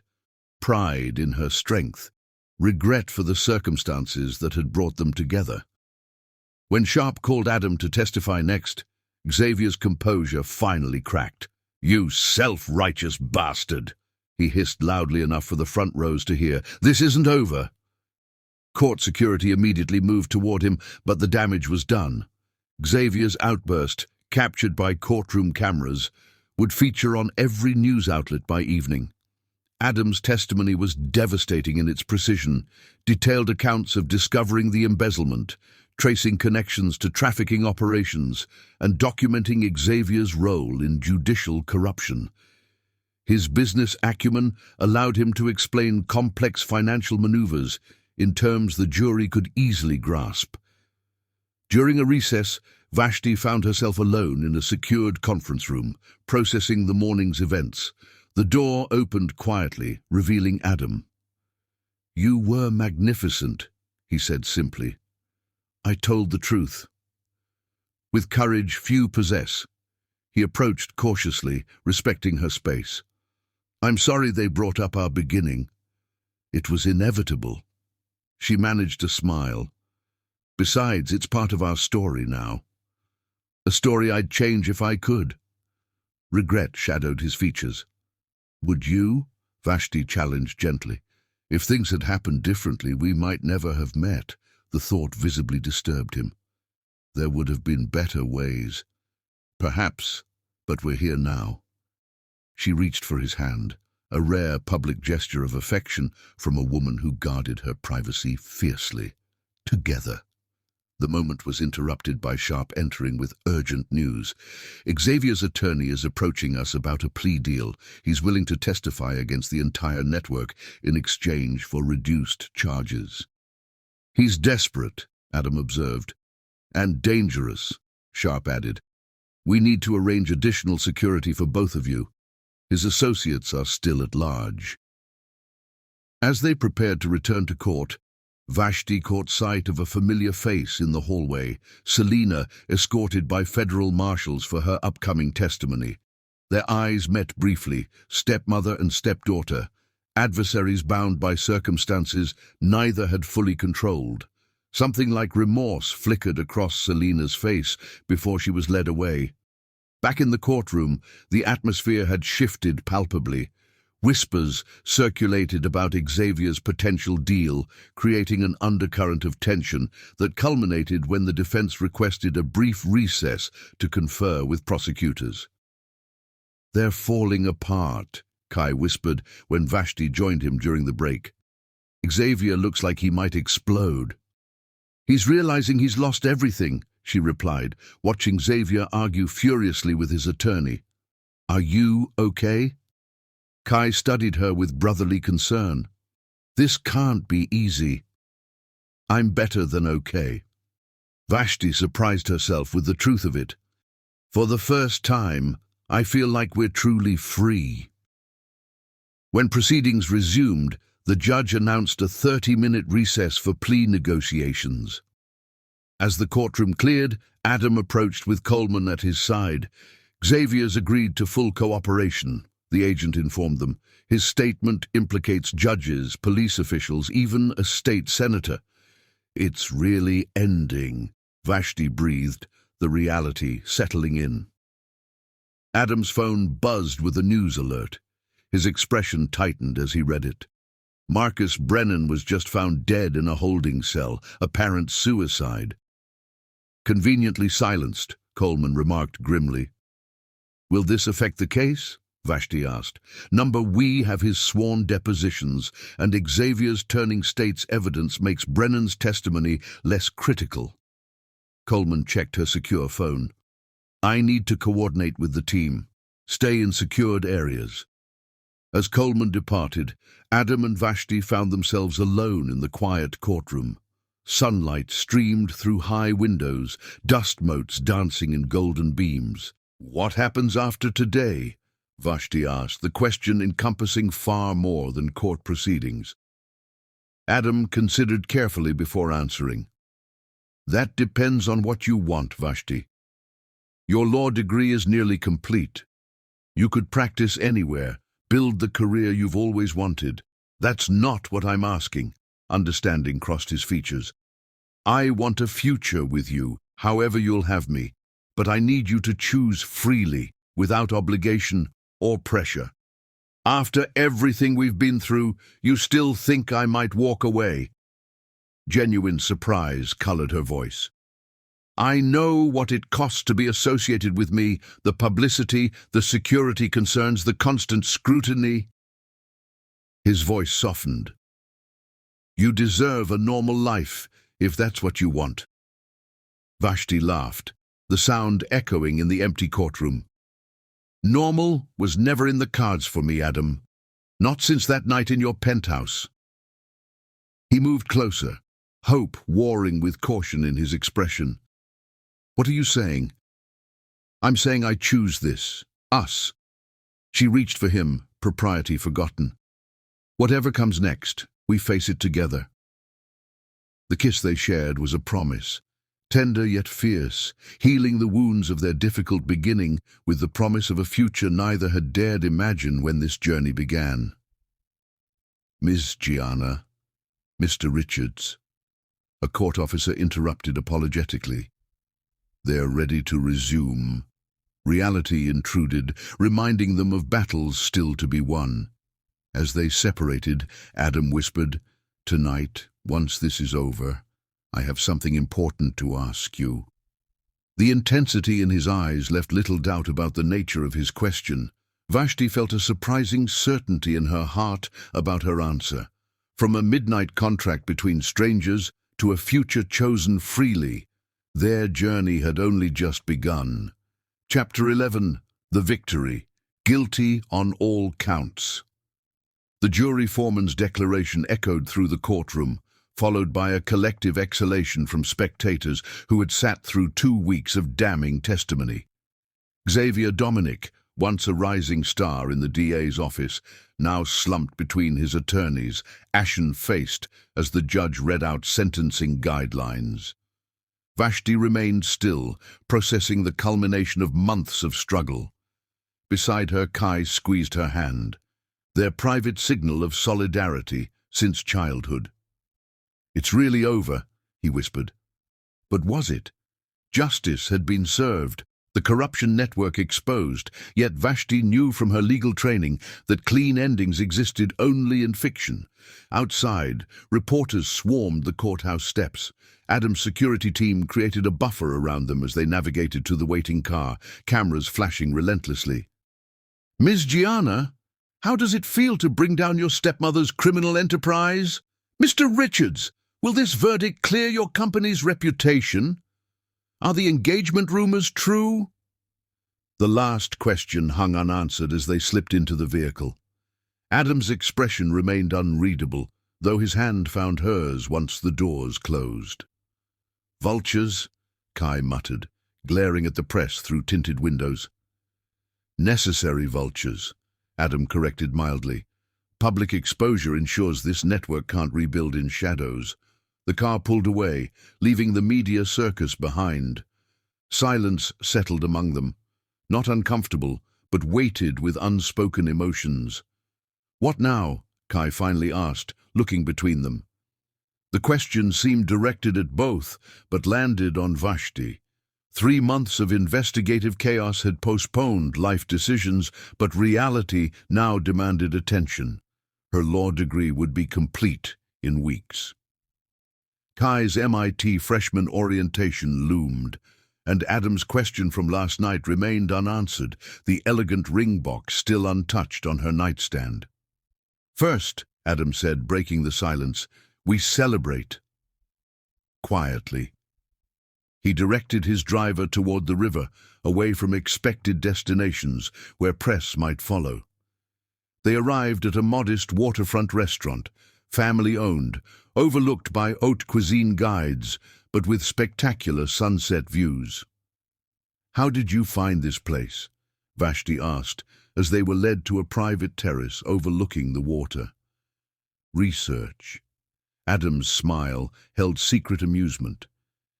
"You mentioned once that your mother brought you here for your 10th birthday, last happy memory before she got sick." The thoughtfulness behind the gesture struck her wordless. While she'd shared countless stories during their months together, she hadn't expected him to catalogue such personal details. Kai excused himself to call his MIT roommate, leaving them momentarily alone. "You remembered," Vashti finally managed. "I remember everything about you." Adam's directness still caught her off guard sometimes. "Your stories, your dreams, the way your voice changes when you talk about your mother." Their relationship had evolved from transactional beginnings to something profound, built on shared danger, mutual respect, and eventually, love neither had sought but both had found. "You never answered my question," Adam said quietly, "from last night." The ring box had appeared during a private dinner at his penthouse, platinum and sapphire, elegant but not ostentatious. Unlike any proposal scene from movies, his question had been simple. "Will you build a life with me?" No grandiose promises, no overwrought declarations, just the honest request of a man who had everything except what mattered most. She'd asked for time, not from uncertainty about her feelings, but from need to process the transition from fighting for survival to choosing a future. "I wanted today finished first," she explained, "to know we were moving forward, without shadows. And now—" Vashti studied him, this complicated man who had entered her life through such dubious circumstances, yet had proven himself repeatedly when it mattered most. "Now, I can answer properly." She reached for his hand. "Yes."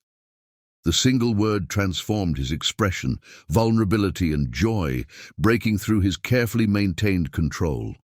Before he could respond, Kai returned, immediately sensing the shift between them.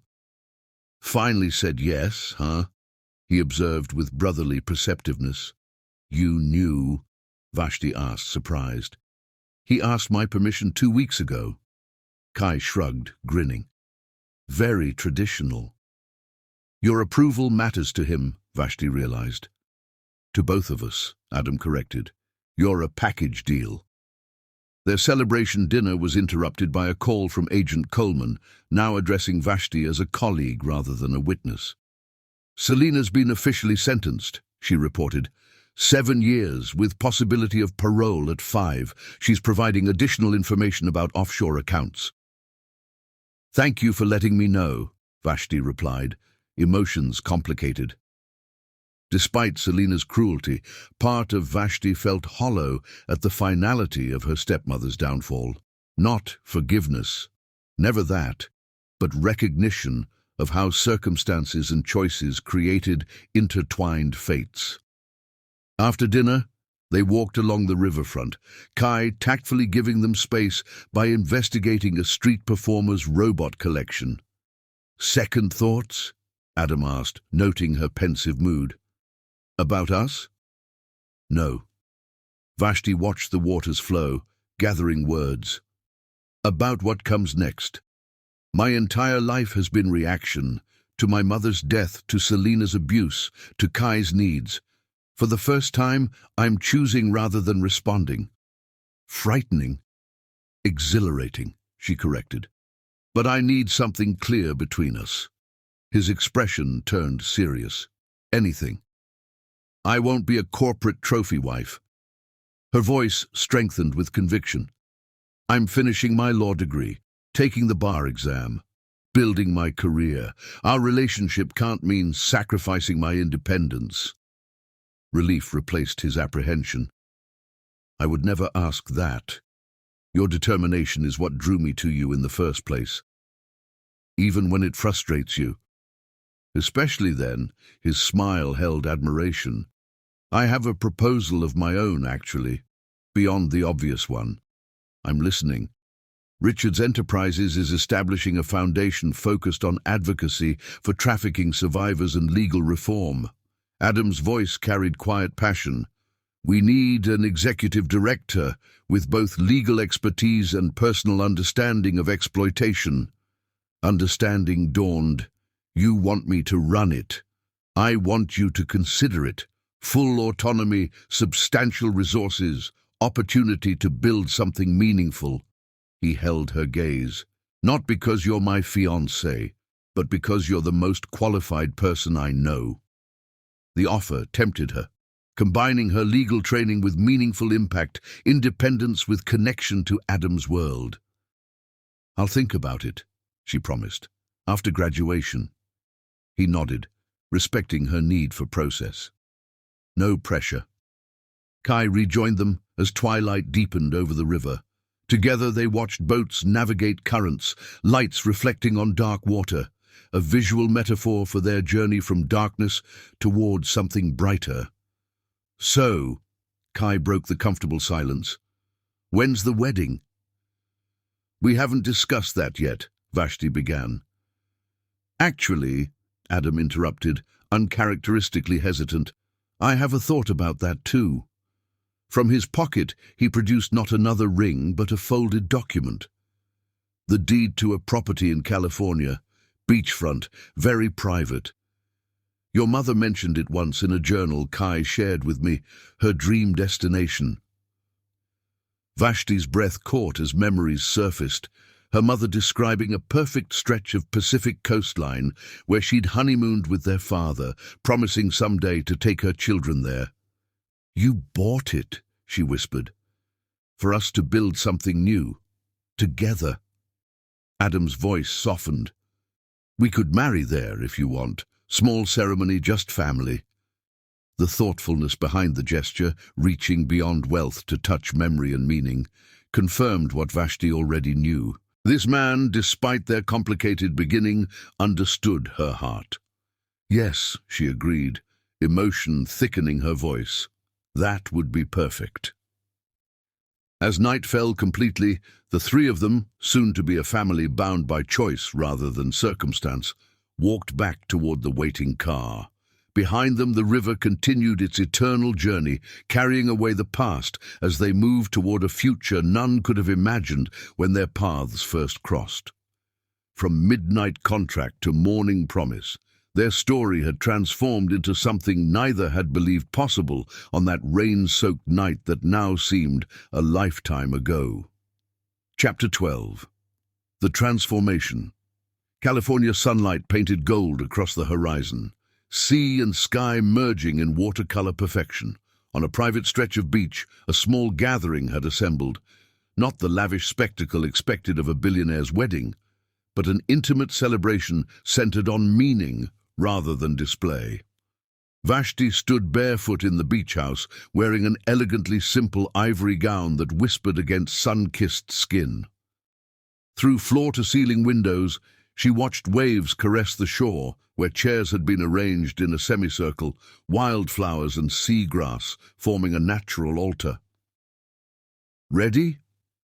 Kai appeared in the doorway, classically handsome in his charcoal suit, now a freshman at MIT but home for his most important duty, walking his sister down the aisle. Almost. Vashti secured their mother's sapphire pendant around her neck. Something blue, something borrowed from the past. 2 years had passed since that rainy night in Adam's penthouse. 2 years of rebuilding, healing, growing individually and together. Her law degree hung framed in the office of the Richards Foundation for Justice, where she'd already helped hundreds of trafficking survivors navigate toward freedom. Adam had kept his promise, supporting her independence while building a partnership of equals.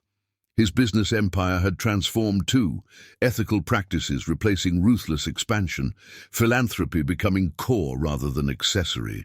Their journey from transaction to transformation hadn't been seamless. Headlines had followed them relentlessly after the trial.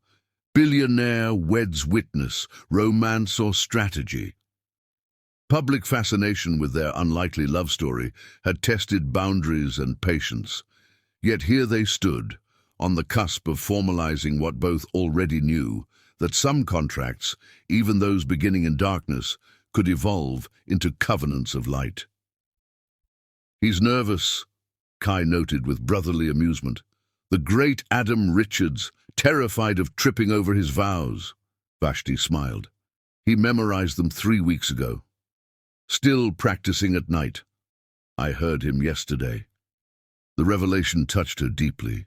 This powerful man, who commanded boardrooms rehearsing words, meant only for her. A gentle knock announced Coleman's arrival. No longer agent but friend, her severe FBI demeanor softened by a rare dress and smile. "Car's waiting, whenever you're ready." Though the ceremony site lay just down the beach, Adam had insisted on tradition, Vashti arriving separately, their first sight of each other at the altar. "It's time," Vashti decided, gathering her simple bouquet of wildflowers. The vintage Rolls-Royce traveled slowly along the private coastline road, giving Vashti moments to reflect on the journey that had brought her here. From desperate night to chosen day, from survival to triumph. As the car rounded the final curve, she glimpsed the gathering, smaller than most celebrity dinner parties, each person present bearing genuine connection rather than social obligation.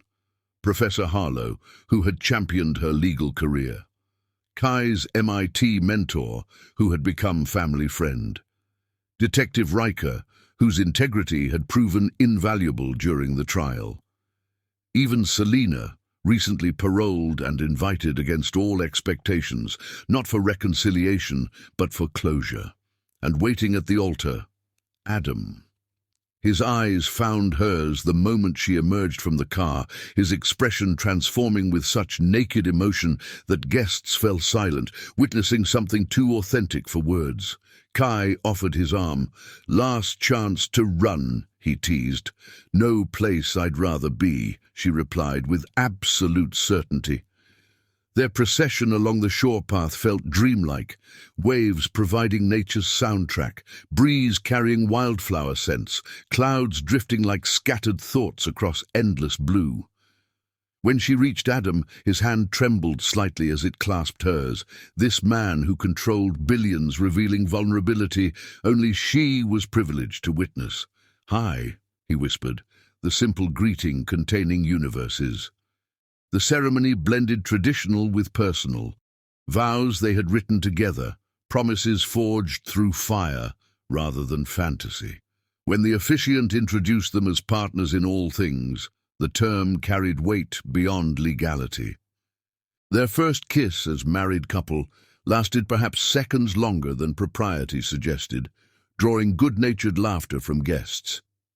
The reception unfolded on the beach house terrace, champagne flowing, music drifting across twilight waters, conversations merging into celebration's symphony. As sunset painted the horizon crimson, Adam led Vashti to a quiet corner of the terrace. "A moment alone before we rejoin our guests," he suggested. She followed willingly, curious about the slight tension in his shoulders. "I have something for you," Adam said once they were private. "Not extravagant jewelry or property. You've made your feelings about excessive gifts quite clear." Vashti smiled, remembering several spirited discussions about appropriate expressions of affection. From his pocket, Adam withdrew an envelope. "This arrived yesterday. I wanted to save it for today." Inside, Vashti found official documents from the state bar, her admission results. Though she'd completed requirements months ago, illness had prevented her from taking the examination until recently. "I passed," she whispered, emotions overwhelming her usually composed demeanor. "With highest scores in your cohort." Adam's pride radiated through his voice. "Attorney Vashti Gianna Richards has a powerful ring to it." The achievement, hers alone, earned through determination rather than connection, meant more than any wedding gift could. "There's more," Adam continued, producing a second envelope. "The Foundation's first major victory. Federal approval for our survivor advocacy program. Nationwide implementation begins next month." Vashti scanned the documents, professional triumph merging with personal joy. "This will help thousands. Because of you." Adam's hand traced her cheek with reverent touch. "You've transformed not just my life, but my entire understanding of what matters." "We transformed each other," she corrected gently. Music drifted from the reception, their first dance awaiting. Yet neither moved, suspended in this moment of completion and beginning. "I have something for you too," Vashti said softly. "Though it wasn't planned for today." From her bouquet she extracted a small jeweler's box, not purchased but inherited, passed from her mother for the right moment.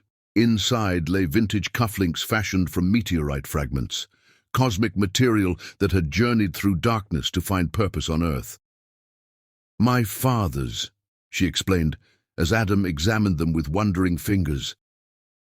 "Mom saved them for the man who would protect her children after she was gone."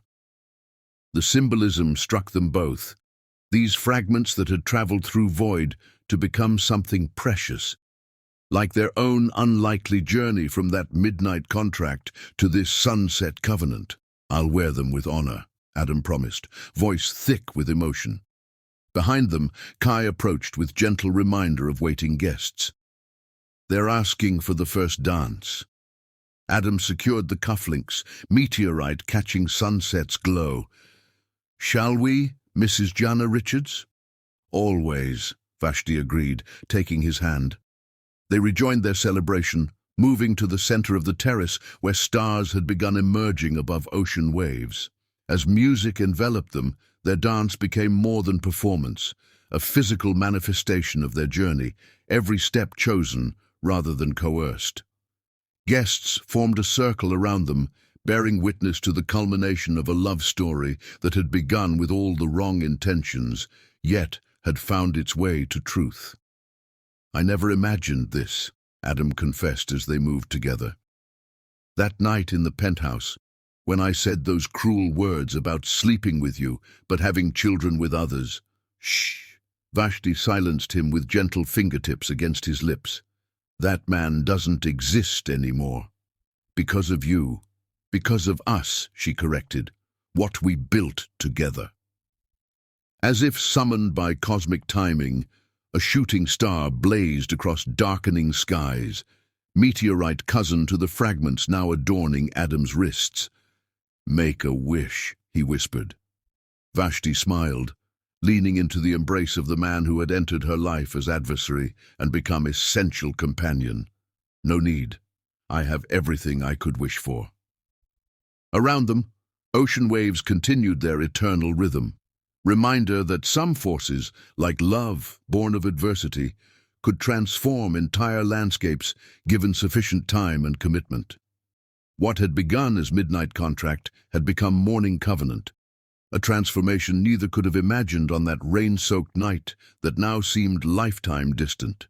As their dance ended, guests applauded the visible evidence of possibility, that even the darkest beginnings could evolve into stories of light, that transactions between strangers could transform into treasured connections that would endure long after contracts had faded into memory. Under stars that had witnessed humanity's entire journey, Vashti and Adam sealed their transformation with a kiss that promised not just passion, but partnership, equal, enduring, and freely chosen by both.